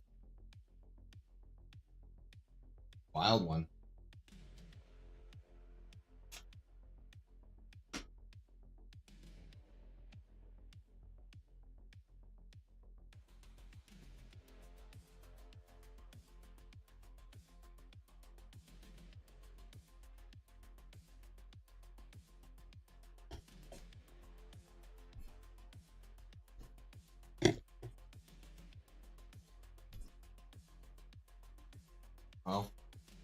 That's so much information. A little bit. Well, you've been complaining about not enough.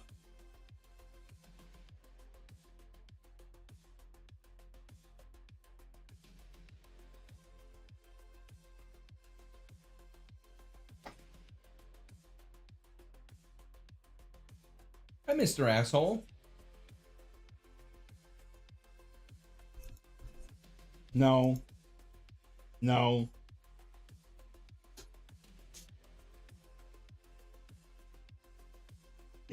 Ghosts are considered undead. What do you think? Yep.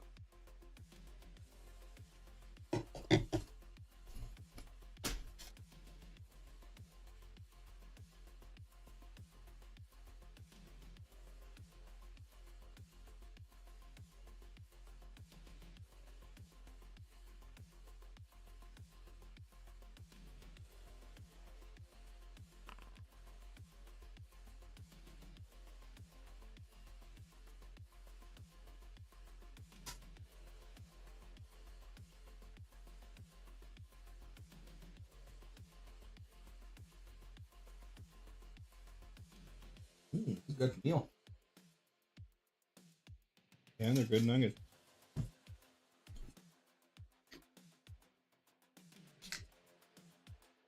I agree, though. Could have went with a burrito bowl too.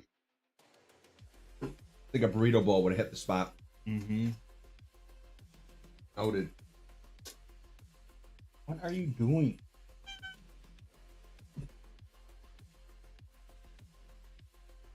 No, you don't need anything. Yeah.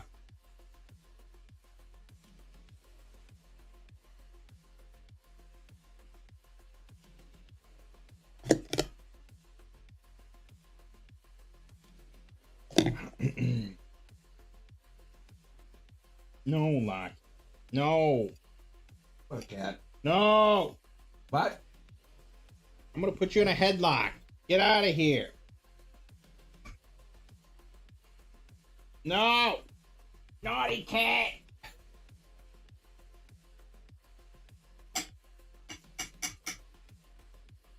This is quite the conundrum you're in, huh?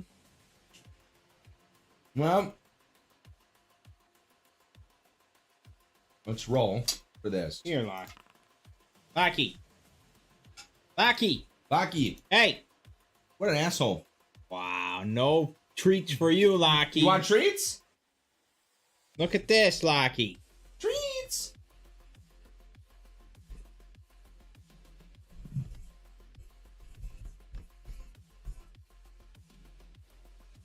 Maybe he'll snub it. Well, they don't really get that much people food ever. Yeah. Well, because you don't feed them. Yeah, for a Mom reason. and Dad are feeding Esper chicken and steak now. Oh, great. So it's, when steak and chicken come out, Yeah. I was saying what a chicken hound they are.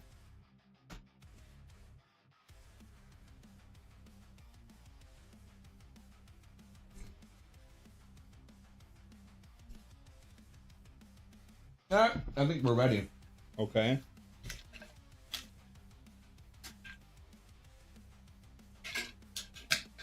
All right.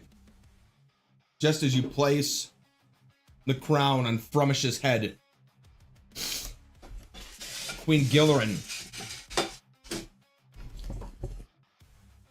looks around, totally confused Uh-huh.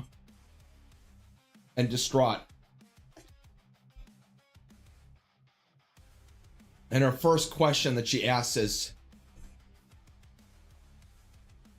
where am I? What is this?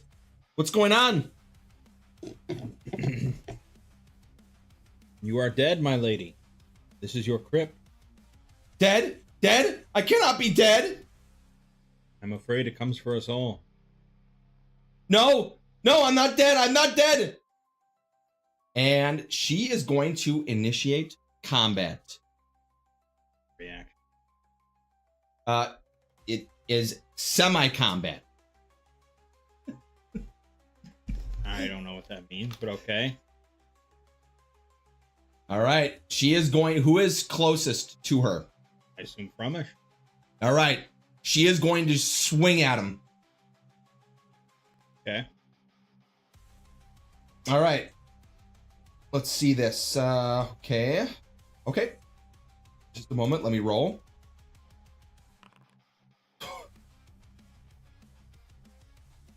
She fumbles. She swings the air above your head. Okay. And you get to swing back at her. Okay, he is holding the ritual dragon knife in one hand. Is he going to use the ritual dragon Well, knife? if this bitch is going to attack me, hell yeah, I am. All right. Ooh, we were waiting for this. Okay. All right, hold on.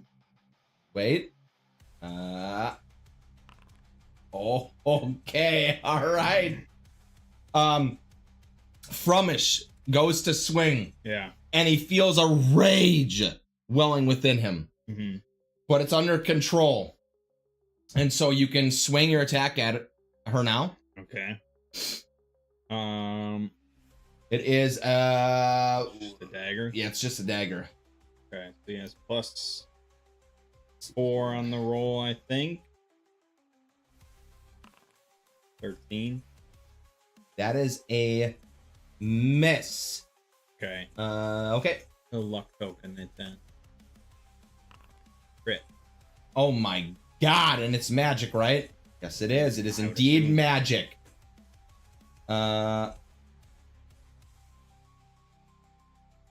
Okay, that's good. You have a magical weapon. That's important. You Okay. look and see. Hold on. Making sure and confirming here, because you got a lot going on here, my friend. You're the DM. All right. Well, roll. What did you get? Okay, roll your damage. And how do you normally do damage for crits? Double. So Double? it's 2d4 right, plus 1. Okay, roll your 2d4 plus 1. 7. Woo-hoo. All right. Yes, you hit her really hard. And do you normally reveal? No, you don't. You don't reveal that. Okay. Yes, she takes 7 damage and she screams in pain. Does anyone else? Wait, we rolled initiative, We right? skipped No, over yeah, we it. didn't.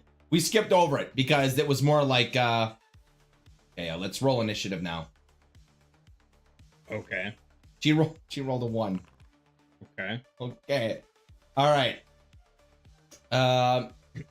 Go ahead.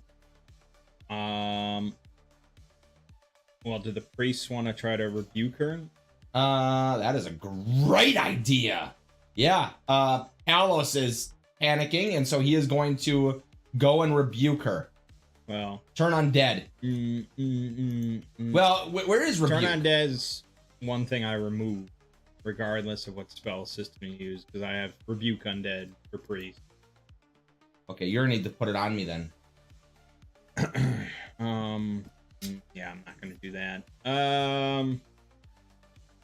So this would count as a wraith.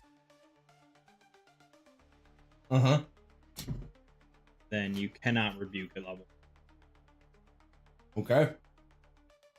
Okay. That's good to know. Do they have any other spells that are useful? Holy weapon.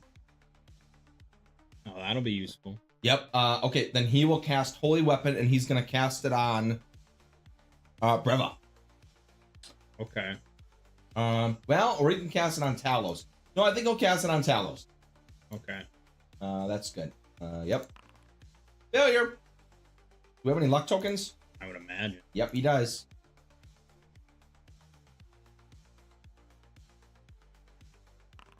All right. Talos gets. How do you cast one weapon? Okay. +1 attack and then damage rolls for the duration. All right. Now he's gonna swing.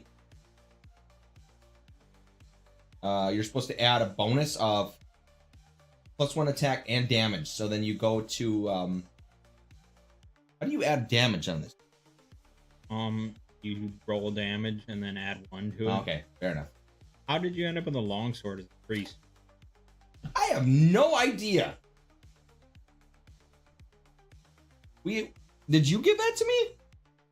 You made my character, or didn't you? No, you didn't. I don't think I did. Aren't priests illegal to have slashing? It's against their religion. What the hell? Oh, I'll just go ahead. We'll say it's a mace. Thank you. I think that's a miss, my That's a friend. miss. Yep. Okay. Roosta does not really have any spell. The slumber has to be used on a living target, so he doesn't have anything. I guess I'll fire off a sling. Nope. All right. And Breva will, sure, she'll roll in with her short sword. Miss. Okay. And then Frumish gets to stab again with the dagger. Yep.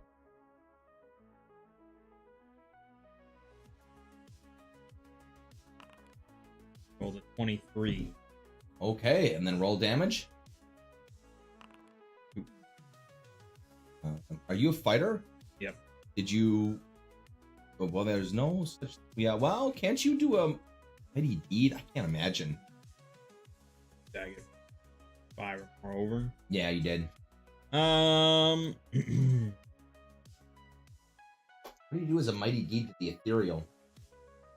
I could sort of pick up some dust in the area to sort of cloud my form a little bit, make me a little harder to hit. Okay. How do you arbitrate that as a deal? You want to be simple, and the target has disadvantage against me. All right. A little complicated, I guess -2 or something. No, I like disadvantage. All right. See. Okay. But in that case, it might not target Frumish then. Wow. Okay. How many people do we have? Okay.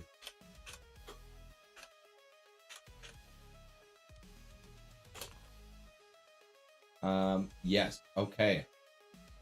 Because that only obscures you, right? That's what I would imagine. Okay.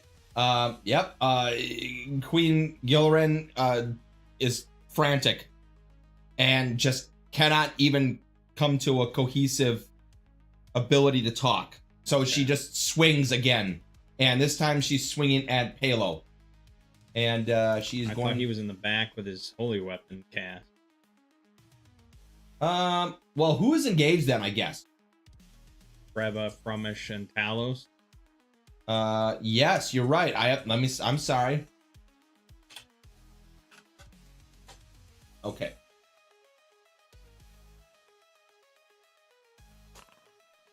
Okay. All right, then she will swing at Talos. Okay.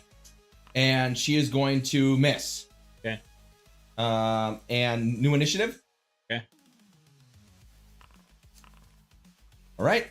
Your turn again. Okay.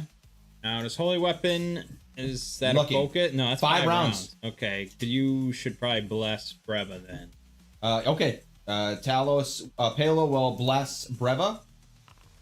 Failure. We have a luck token? I do on Rusta. Do you May want as to well. burn it? You may as well. Okay. Using it again, I believe. Damn. Oh my god. All right. Frumish will try to stab with the dagger again. Okay. Got a 13. Miss. Okay. And then Talos will swing it again.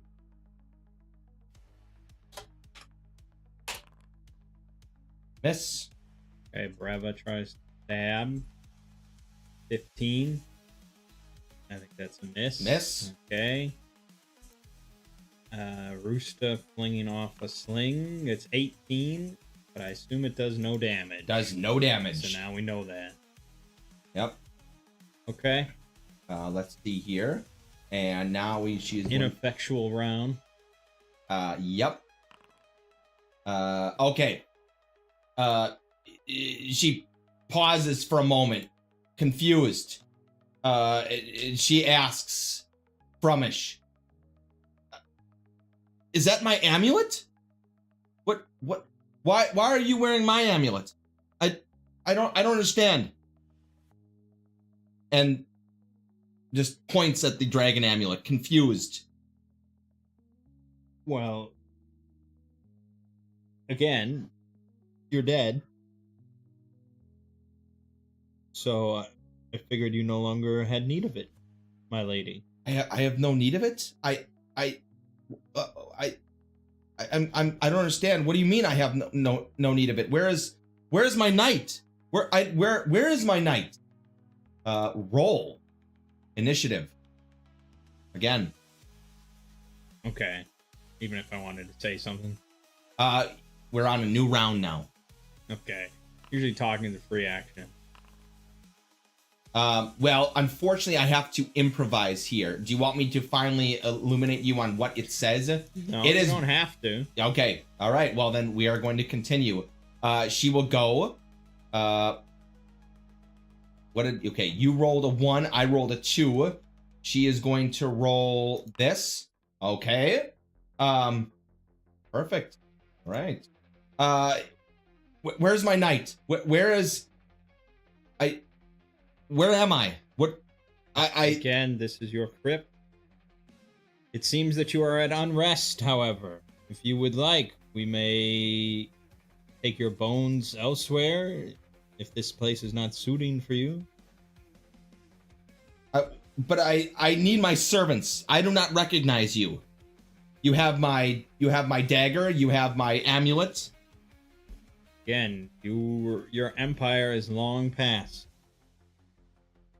All right. We will go to a new round. Go into the light.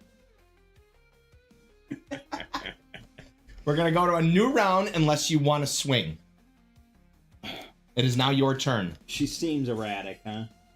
That is what we're starting to, like, it seems like she talks and then she swings. I don't know, like, what we could really, like, her bones, like, this seems like where they should be. Yeah. So I don't know really how to lay her to rest without just stabbing her in the face over and over. Mm-hmm. Yeah, I guess. I mean, the rumor was that Rooster heard is that there was some, what was it, ghouls or something like that, or some sort of malevolent spirit was not at rest. Something like that. I mean, I guess yeah. we'll put her to rest. I fumbled. I got a luck token. All right. You swing at her, and she notices that, so she swings back. 12. Well, what? 13. Miss? +1, Thaco? Yeah. Well, let me look and see. I thought it was. No, I was doing something wrong. Was it? No, this +3. Okay. That was 15. Technically, I don't have my shield out. Okay, so that is a hit then. Yeah. All right. Let's see here. All right. 1d6. Okay. 6. Ah, my lady. And it's an energy drain. You lose 1 level. Well, Jeez. that's pretty bad.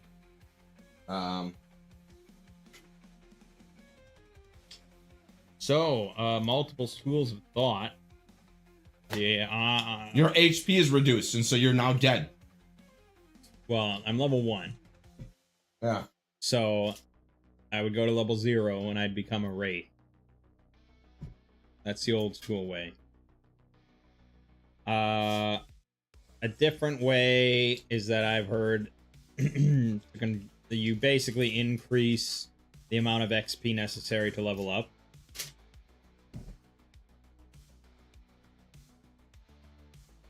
So basically, I would need now like 4,000 to level up to 2. Or there's the much more modern way, which would be like the Shadowdark way, where if we go to Shadowdark, thank you for opening every last bookmark here. Yeah. Wraith, life train, 1d4 con damage, death if reduced to 0 con. That's certainly the namby-pamby modern way. Yeah, it is. But I kind of like it. Why So is that permanent reduce? Under normal rules of Shadowdark default, you'd recover all that overnight. Oh. With grinder rules, you'd recover 1 per day. I think 1 per day is good. Okay. We're gonna go with that. Okay. They want me to lose 1d4 con. Yep. I lose 1 con. Get back tomorrow. But you still could die here. If I was a little... Fuck. If I was a little bitch. So true. Damn it. Nice 23 con there, buddy. Oh yeah. That'd be amazing. Okay. Let's see here. Okay, our turn, right? Yeah. Talus is gonna swing at her. A magic weapon. Ah, beautiful! 19! But it's only 2 damage! She screams out in pain. Let's see. 9, 7. Yep. Okay. Alright, we're good. Okay. And, Frumish is going to use his advantage from eating good food oh! to attack. He gets an 18. Ooh, 18 is a hit. 3 damage. Oh. Alright. Let's see here. That is good. Good. She's starting to fade. Good. And is definitely weakened. This chick is toast. Let's see here. New initiative. Is that it? New initiative? Breva knows she can't do anything. We have no other spells or anything. You could cure wounds on Frumish. I think it's a great idea. Palo will definitely cure wounds. Let's go ahead and... Why? I do have a luck token. Probably should use it. Yeah, they get funneled to the spellcasters. That's just always how it is. Yeah. Please do not fail. Do not fail. Okay. Do you know we just failed 4 in a row? You know, it gets better. But all right, new initiative. All right. Our initiative is 4.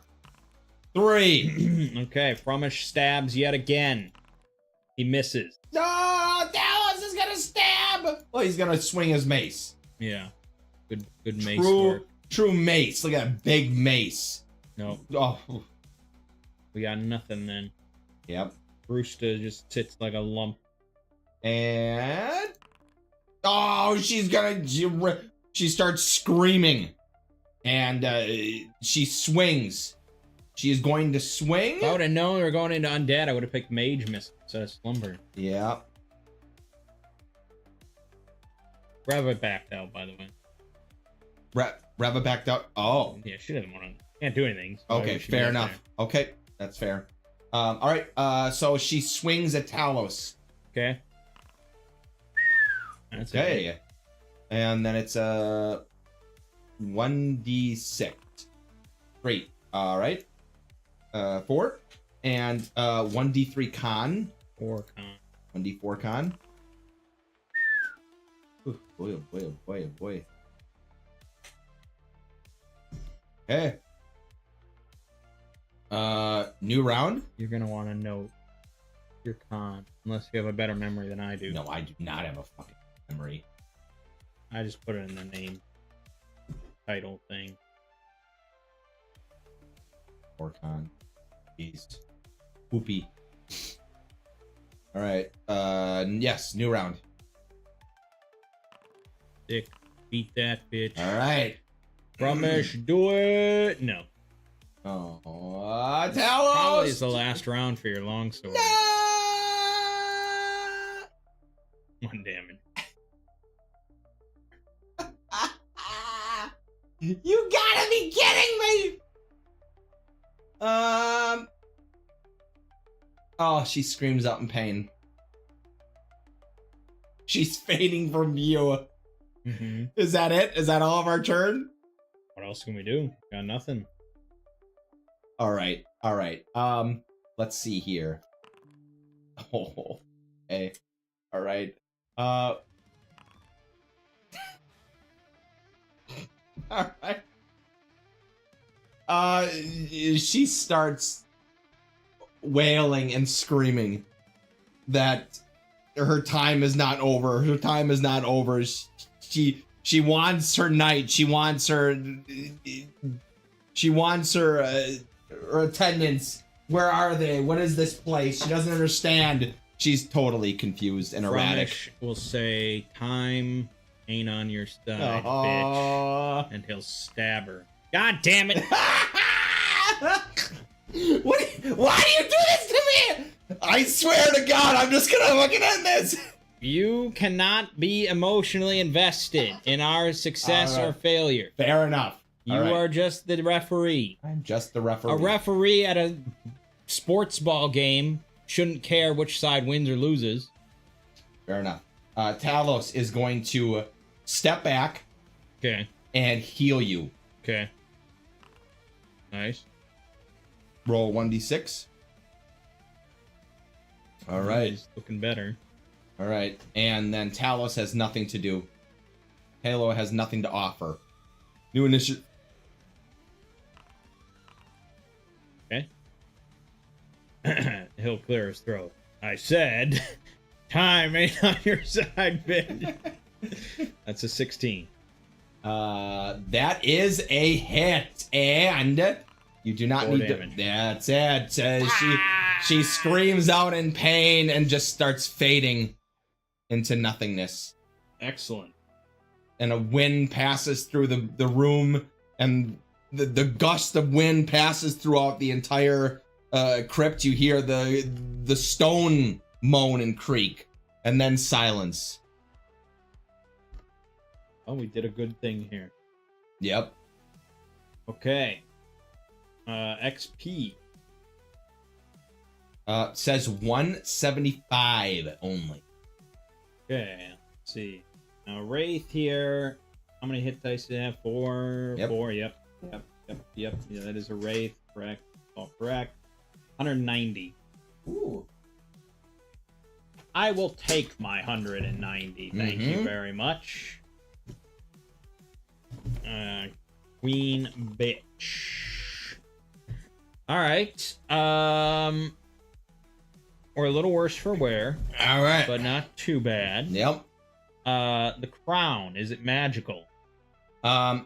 You put it on, right? Well, that was how this started. Yep. Yes. It is magical. You can instantly feel more important. Okay. And I guess we have to go with what it does, correct? You should state anything that would be immediately obvious to the character and the player, yeah. Do you know Frumish is wearing it? Right now, yeah. Okay. You feel as if you are far more sociable. Okay. You can just say +1 charisma. Yep. Okay. And then because it's a thing that if it changes on the character sheet, you have to. You'd have to know yes. that. All right. Yeah. Your charisma goes up by 1. Okay. Frumish has god-awful abysmal charisma, and if I was only playing Frumish, I would be maybe inclined to just take it because I feel like he earns it, he deserves it. But min-max, I don't think it's best for him. Yeah. No, I understand. And your guys' aren't really good, so it's probably gonna go to Roosta because he's got 11 charisma, which will bump him to a 12. Mm-hmm. So Frumish will say, I don't need anything. I don't need a crown. I need a good spear. Yeah. And a good ass. All right, just Roosta put the yeah, all right. Put it on. When Frumish takes it off and puts it on Roosta, Frumish notes that wow, you definitely look more regal. You just look more important. It really Puffs up his chest. Wow. People are gonna think you're the leader of this operation. Well, maybe I am. To say. Oh God. I'm gonna have to take note of this.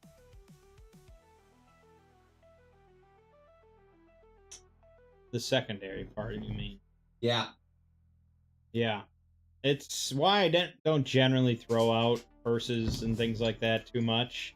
Because it's overhead for the DM, not for the player. Honest to God, if this was me, I'm going to nuke that out. I really am. I just don't care for it. I mean, I think curses are fine as long as it's something the player's, it's apparent to the player. Yeah. Because then all the overhead is kind of off the DM for the most part. Mm-hmm. It mostly works if the players buy into the whole thing. Like in this case, 1 in 6 chance causes the character acting as if they're briefly possessed by Queen Galarin. It helps a lot if the player is like, I'm cool with that. Yeah, that's interesting. And then they're encouraged, themselves to try to remember that and be like, oh, well, I'm doing a social interaction. Let me roll. If they buy. But no, I get you. Our group, you've instilled this very min-max mentality somewhat into them, where anything bad is just bad, and they want nothing to do with it, rather than like seeing a potential role-playing opportunity. I think that's very fair, honestly, and I do see the loss there. Yeah. Because it's like the bane and boon of something, Yeah. And Shadowdark magic item creation actually has, like, almost every item has, like, a curse and a boon. Yeah. But yeah, I've ignored a lot of curses and stuff just because I don't want to try to remember. Makes sense. They put a chest in this room, but it doesn't say anything.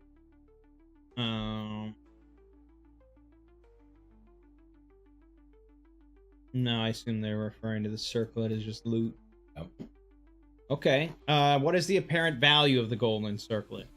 Oh golly, this is like solid ornate gold, and it's got gems in it. I mean, these are expensive gems. I mean, the apparent value of it is at least 2,000 gold. Okay. Well, I've already worn it, so I can't sell it for XP now. Mm-hmm. And I don't think we'd sell it otherwise. No, permanent stat boosts are really rare. Yep, they are. Yeah, that would be something you'd keep. But for the experience, like what are we getting for experience on this? Well, that would be 2,000. Yeah. Okay. Good. As a DM, I feel like I would just combine in. This is like a combination of.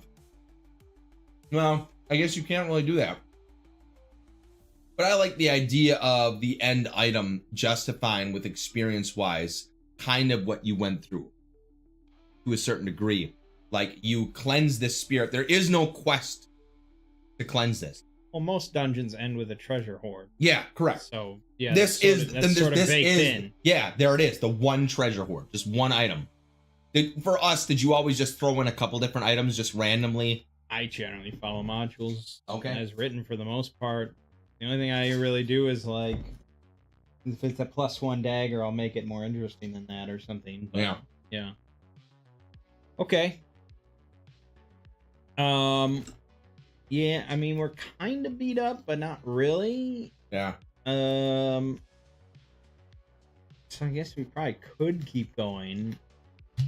I think we did complete our mission here, but there is another door here. So I guess Breva will poke her head through the north door there. Okay. All right. This room has very low ceilings. There's a couple of rotting tables in here. The tables have parchments and paperworks. You also see little ink pots, broken chairs. That's basically what this room is full of, just a bunch of tables, and it seems like someone had wrote a lot here. A couple of people had wrote, but it's all broken and rotting now. Okay. Then I guess we'd head in and start searching. All right. Let's see. Palo finds a letter among the parchments. Sealed letter. the letter says, in the myriad constellations of bravery and valor that shines over our realm, your luminance stands unparalleled. I, Queen Gillerin, do hereby take this moment to commend and acknowledge your unwavering dedication to the protection and prosperity of more unreadable text. So basically, you can't read any more than that. Okay. But I mean, I don't think it's really relevant anymore, and I Nope. don't think it's worth anything. So, And then there's a door to the west that Breva will listen to, and she hears that sort of void effect. Yep. And then there's a staircase going north, Correct. and it goes up. That is, yeah, you can see that it's got some vines blocking it and some ivy, and you see a little bit of cobwebs there as well. All right, then I think probably we're gonna skip the void room. Fuck that. I kind of have to agree. We'll just retrace our steps to 13, 12, 4, 3, 2, 1, out. Excellent. You I'm do gonna so. have to use another torch to get out. but- Correct. Okay, and We have- we out. We out. Yeah. Now you didn't do any random encounters because you didn't want to. Random encounters in a small dungeon is always tricky. Not very interesting usually. Random encounters are much better in a large dungeon. Yeah. Okay. And that was the Forgotten Crypt of Queen Gillerin. Now, Yep. first, what did you think of the dungeon itself? I like it. I really did. It was a little more simple. Yeah, it is definitely not a complicated place. No. And I kind of liked being able to just get through it all in kind of like a little, session. Self-contained Yeah. thing. Yeah, Well, it I helps just, that I don't flee at the first sign of trouble. that's so true. But yeah, I mean, I it's not that I don't like 3-4 levels of dungeons, Right. but it's nice to run into a crypt once in a while where it's just, Yeah. you know what I'm They're out saying? there. Yeah. Well, the one we did in our normal game, that was a short little dungeon. Yeah. Okay, and now what did you think of DMing that dungeon? Stressful. Is it more stressful to play or to DM for you?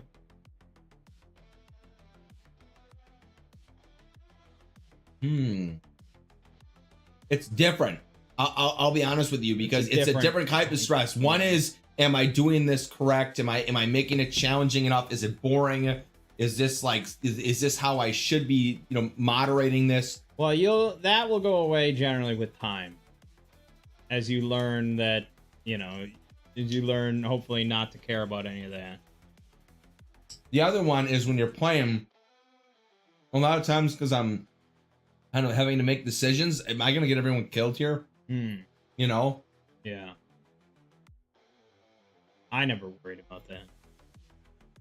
Yeah, I mean, like today, it's just like I gotta go right for her. She's calling more rats. Yeah. I gotta get rid of this, and then I just go down instantly. Like, oh god. Well, you understood my decision in that point. Yeah. Yeah. Yeah. Yeah, I mean it definitely, obviously things get easier with experience. You get more confident. You just say this is what it is. You don't hem and haw that much. You just go forward because, like I said, players don't usually know the difference anyways. Yep. They don't know if you're improvising or not, as long as you just keep going. Yeah. You just come up with stuff on the rules on the fly. I assume you've just improvised a lot. Well, yeah, because like I said, you're never going to predict what even you guys do. I don't think about it because it's like there's no point.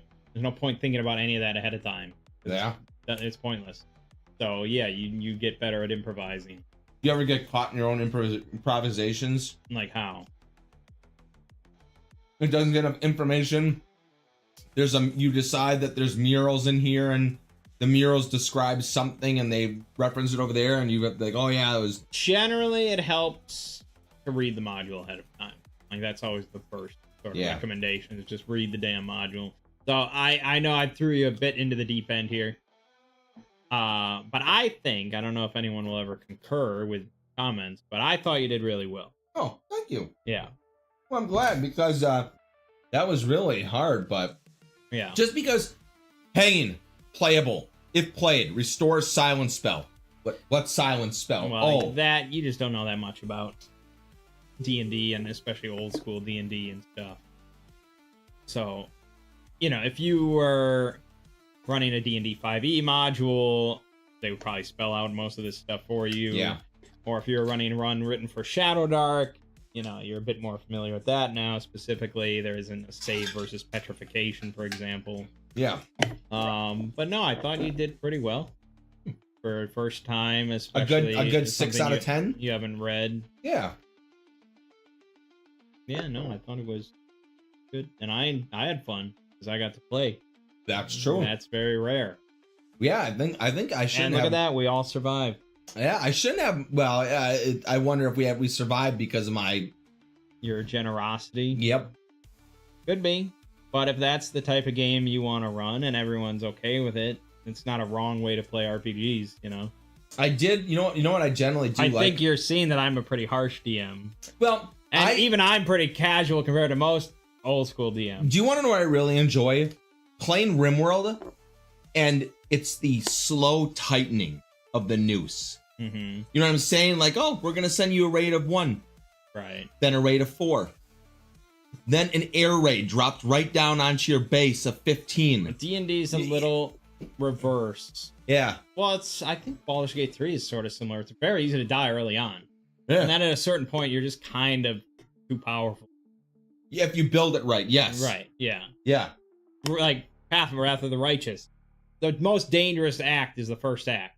Yep. And then once you get your divine powers online and everything, you know, it's just like, I'm kind of unstoppable. Well, I do remember because in like Baldur's Gate, it was just like you have just fireball and you're just cantrips exactly, over and over again, right. and you're just like, okay. So, yeah, D&D's kind of always been like that.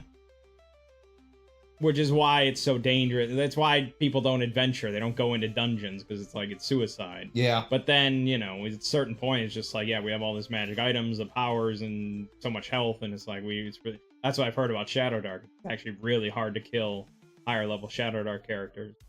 That's interesting because, well, and that's why I'm kind of stacking our group the way that I am. You know, we've got 3 fighters now and a war dog. Right.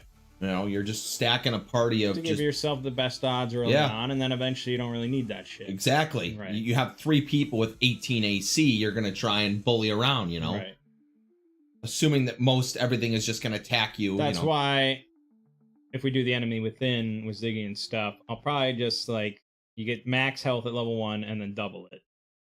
Not a bad idea. And then from then on it's probably normal Yeah. level ups and stuff. Yeah. But it's just like to have the campaign, you're like 2 sessions in, the whole party wipes out, and it's like, yeah, okay. Well, Like, I think I'd it's rather get over that hump. Well, it also is it cuts that learning curve. It gives you the grace period of the health.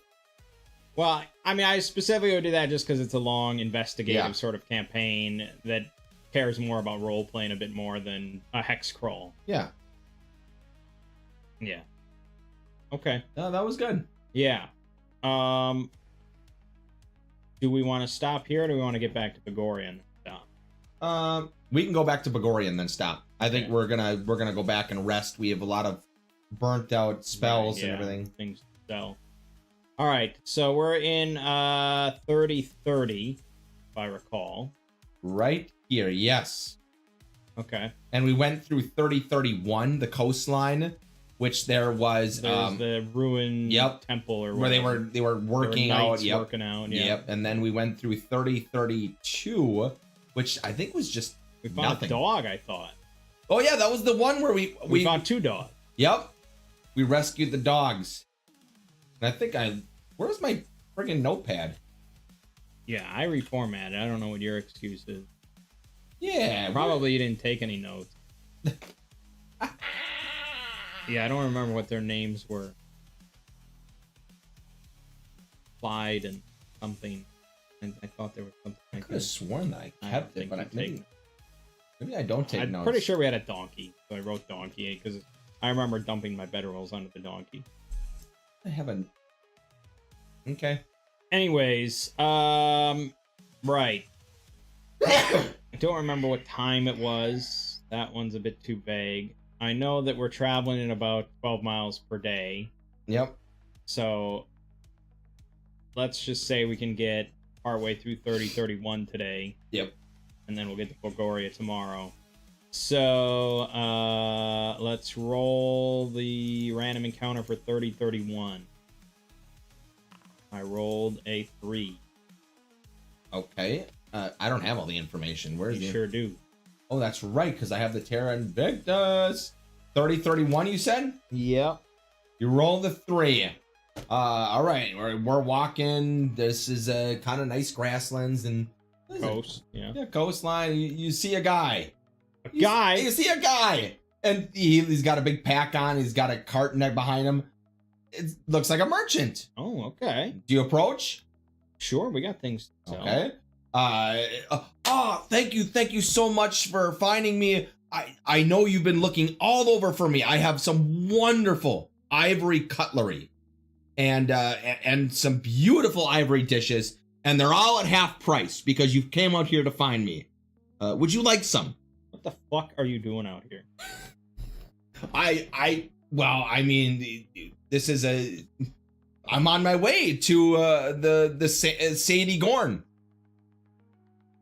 You're out of your damn mind, dude. Are you sure you don't want some ivory cutlery? It's beautiful, ornate. Well, I look at his cart and stuff. Is that what's in there? Yep. Exactly what's in there. Half price. Today only. Just for you. I think we're doing you a world of service by not leaving you for dead and taking all your shit. You know what? Thank you so much. And the next time you're in Sadie Gorn, just look me up and I will give you an even bigger discount. Okay. Great. Love it. What the fuck was that? It's a fucking... Oh, he's a foreign... Oh, I thought you... Oh, you really should have played up like an Apu accent or something like that. Okay. Thank you so much, George. I have wonderful foreign ivory cutlery for you and dishes all at half a price. Okay. Then I would have bonked him on the head and taken all his shit. God bless. But people love funny voices. Gonna have to do that for our other stream too. There you go. All right. Thank you. Come again. Although, I mean, if he's selling it for half price, and we could sell it for like 85% price. This is what I'm saying. We're about to go like back. Stonks. He's got a little too much. What's the if I was playing, what's the oh no, it was the movie. Shit, there was a movie about the collapse of 2008. Sir, my loss is your gain. That's one of the quotes. Big Short? That was I think it was The Big Short, where the guy is calling up trying to sell the No, that was it was not Hardball. It was Moneyball? Money. Yes. No, not Moneyball. The other one. Oh, I know what you're talking about. With the one with Jeremy Irons. Yeah, I know. I don't remember what that's. I can't remember what it was called. Something. Thank you for finding me, my friend. My loss is your gain. Margin Call. Margin Call. Yeah. It was a good movie. It was a really good movie. If I was just playing a normal campaign, you would have bought some. No, I would have definitely stolen all his shit. I mean, he's basically begging for it. He really is. Have price. He's got to be soft in the head or something. So I would have just relieved him, left him alive. But it's like, no, you don't deserve all this. Selling fucking fine ivory cutlery. I got these two priests with me, and you play such lawful good guys. You know. My party of 3, yeah, we would have shit and sold it for full. A wizard, price. a fire, and a thief. Oh yeah, you would have just robbed that poor bastard. All right, I guess we'll camp out on the coast then. All right. So we should run another check. For overnight. Yeah. Typically, yes. I don't know if it has any guidance in there for that. I'm gonna forage though.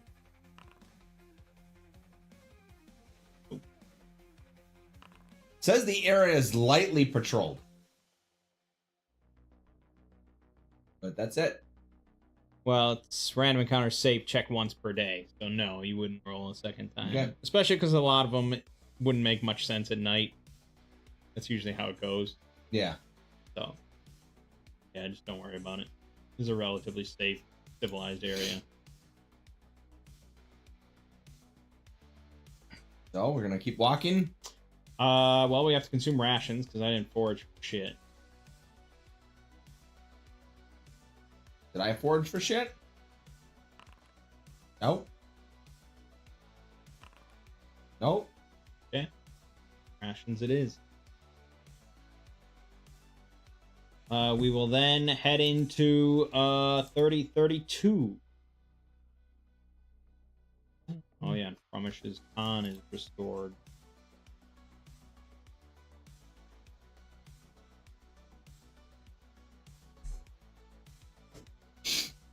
There we go. Let me use some rations real quick.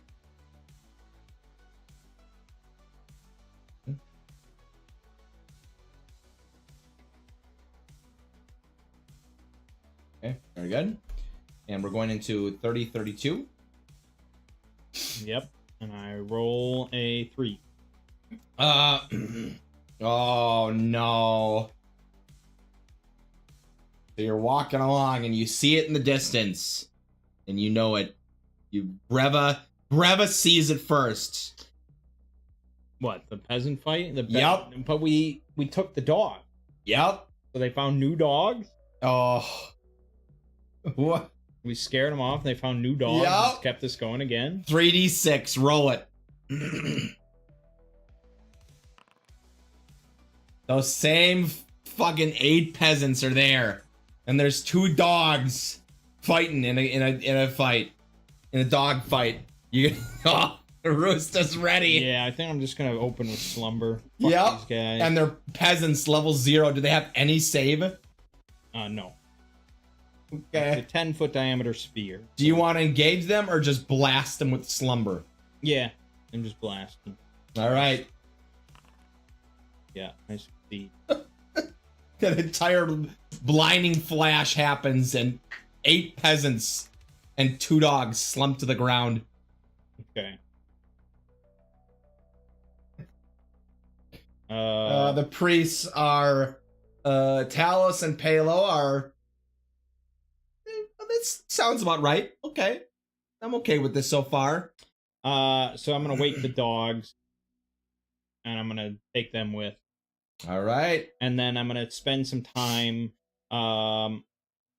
and I'm going to position all the peasants so that one peasant's face is in the next guy's ass in a nice big circle. Can I get a check on slumber? It's only if they are attacked. It says attacking, damaging, or moving does not. Oh, it does awaken them if I move them. Oh, okay. All right. Damn. You could knock them out before you move each one.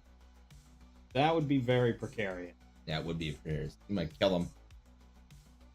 You count pissing on them as attacking? No, actually, I do not. Okay, then we'll all collectively piss. All right. Bravo will lift up her skirt. Do you also? You know what? I think. You know what? Specifically, I think Palo is gonna go look for some horse shit. Okay. And kind of just, put it on him. Cow pie. Yep. Nice Okay. little cow pie. Fuck these guys. Very good. We have done a good service and a good deed today. Okay. And then we head into Bagoria. Excellent. And we get XP. Finally. Let me bring up my calculator. We're calculating. We're I calculating. installed a new good calculator now. We got a good calculator. The true dream. What's the what's the calculator called, Bob? Called Deep Fin. Deep Fin. Oh God.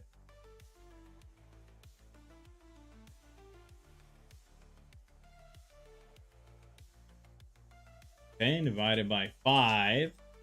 766 per person. All right. Where are we keeping track of this? Because we didn't. Notepad, as always. Oh, you're gonna have. Yeah, you and we're all together. So go ahead and I just guess, combine yeah, us. now. Okay. Okay. That was it. And that seems like a good stopping point. Yeah. So we're basically all at 766 out of 2,000. Okay. Yeah, the more people you bring along and all that, the harder it is to... We didn't die. We didn't die, see? That's the true dream. Now we could buy a cart. Go back, load up all those statues. You know what? I'll be honest with you. I think we should.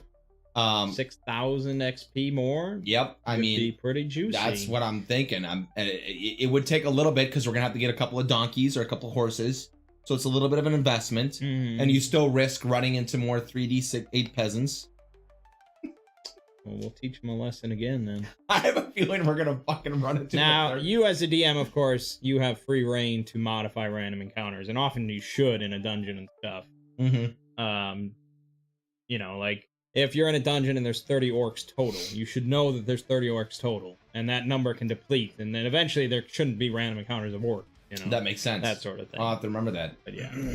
All right. Well, I think we're doing well. I like playing. You seem to like DMing, so it's all good. Sure. I mean, yeah, it's not bad. I can't. See? I think the only thing I don't like is the vagaries. I would prefer less vagaries. You want more things spelled out. Just a little bit, at least.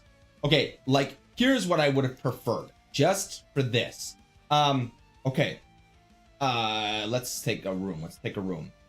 The Sanctum of Silence, void of decor, smooth stone walls, silent bell hanging from the high ceiling, rotten rope. That I understand. Okay. Then just at least an explanation. The silent bell hanging is playable if you ring it. So here's Phandelver and below, or Lost Mines of Phandelver. This is the first cave you come up to, the cave mouth. Goblin's trail ends at a cave in a hillside 5 miles from the scene of the ambush. A shallow stream flows from the cave mouth, which is screened by dense briar thickets. A narrow, dry path leads into the cave on the right side of the stream. That's what you'd read aloud. Yeah. It's written there for you. Yeah. And it tells you the stream is 2 feet deep, cold and slow, not difficult to wade across. Thicket in H2 is impenetrable from the west side. Goblins in area H2 are supposed to be watching this area, but they aren't paying attention. However, if the goblins make a lot of noise here, blah, blah, blah, and you'll notice and attack them through the thicket, which provides 3/4 cover. Like, really, what more details do you need? That is pretty great. You know. Yeah, that is ideal, honestly. Now, the argument against that is that this is actually a lot harder to run at the table because there's no bullet points, there's nothing bolded or anything like that. You need to read all this. That and I if you understand. don't have it all in your head ahead of time, just looking at this and be like, I don't really remember what H1 is about. It's like, okay, let me sit here and read this, especially if you're a slow Okay, reader. I see what you're saying. Then you're kind of slowing down the entire thing. People that run these kind of things that are slow readers and want to have some more assistance, they might go in and write in the margin, like a bullet point, like, goblins not paying attention, blah, blah, blah, some, various But little. I feel like you have enough information that you could just say, all right, you find Well, that's the a mouth simple of a cave. room. Here's Yes. H2. Yeah, It gets a lot more complicated. that makes sense. This is a lot harder to Because run. you Just- read the boxed in area, correct? That's the read aloud, yeah. Okay. So if I had you run this without ever reading it or anything like that, you would have had to sit here and read all this. I Whereas see. this, the ossuary, shelves filled with bones, faded inscription. And it's like, yes, it is harder for you right now with little experience to just improvise and flow. But experienced DMs generally prefer something like that. That makes sense. At least Okay. for old school games. But for a more narrative thing with the read aloud text, I mean, yeah, obviously this has a market. Yeah, so. No, that makes sense. I kind of get it. Okay. So yeah, then it is a little bit difficult for me, but I think that's okay because it's not the worst. Look, this is H4. Look at how long that section is.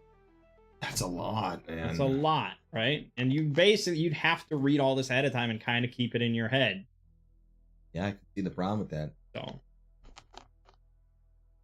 All right. Well, we'll pick this up again next Wednesday Yeah. and keep going. We'll never die, ever. Now that I'm playing, impossible. And now that I'm DMing, impossible. Well, dice rolls are still dice rolls. That's so But true. yeah. Yeah, good stuff. My name is Mang. And I'm like, Oh. This has been Two brothers play some Shadowdark with Terra and Invictus. And we'll see you fine folks next time. See you, fam.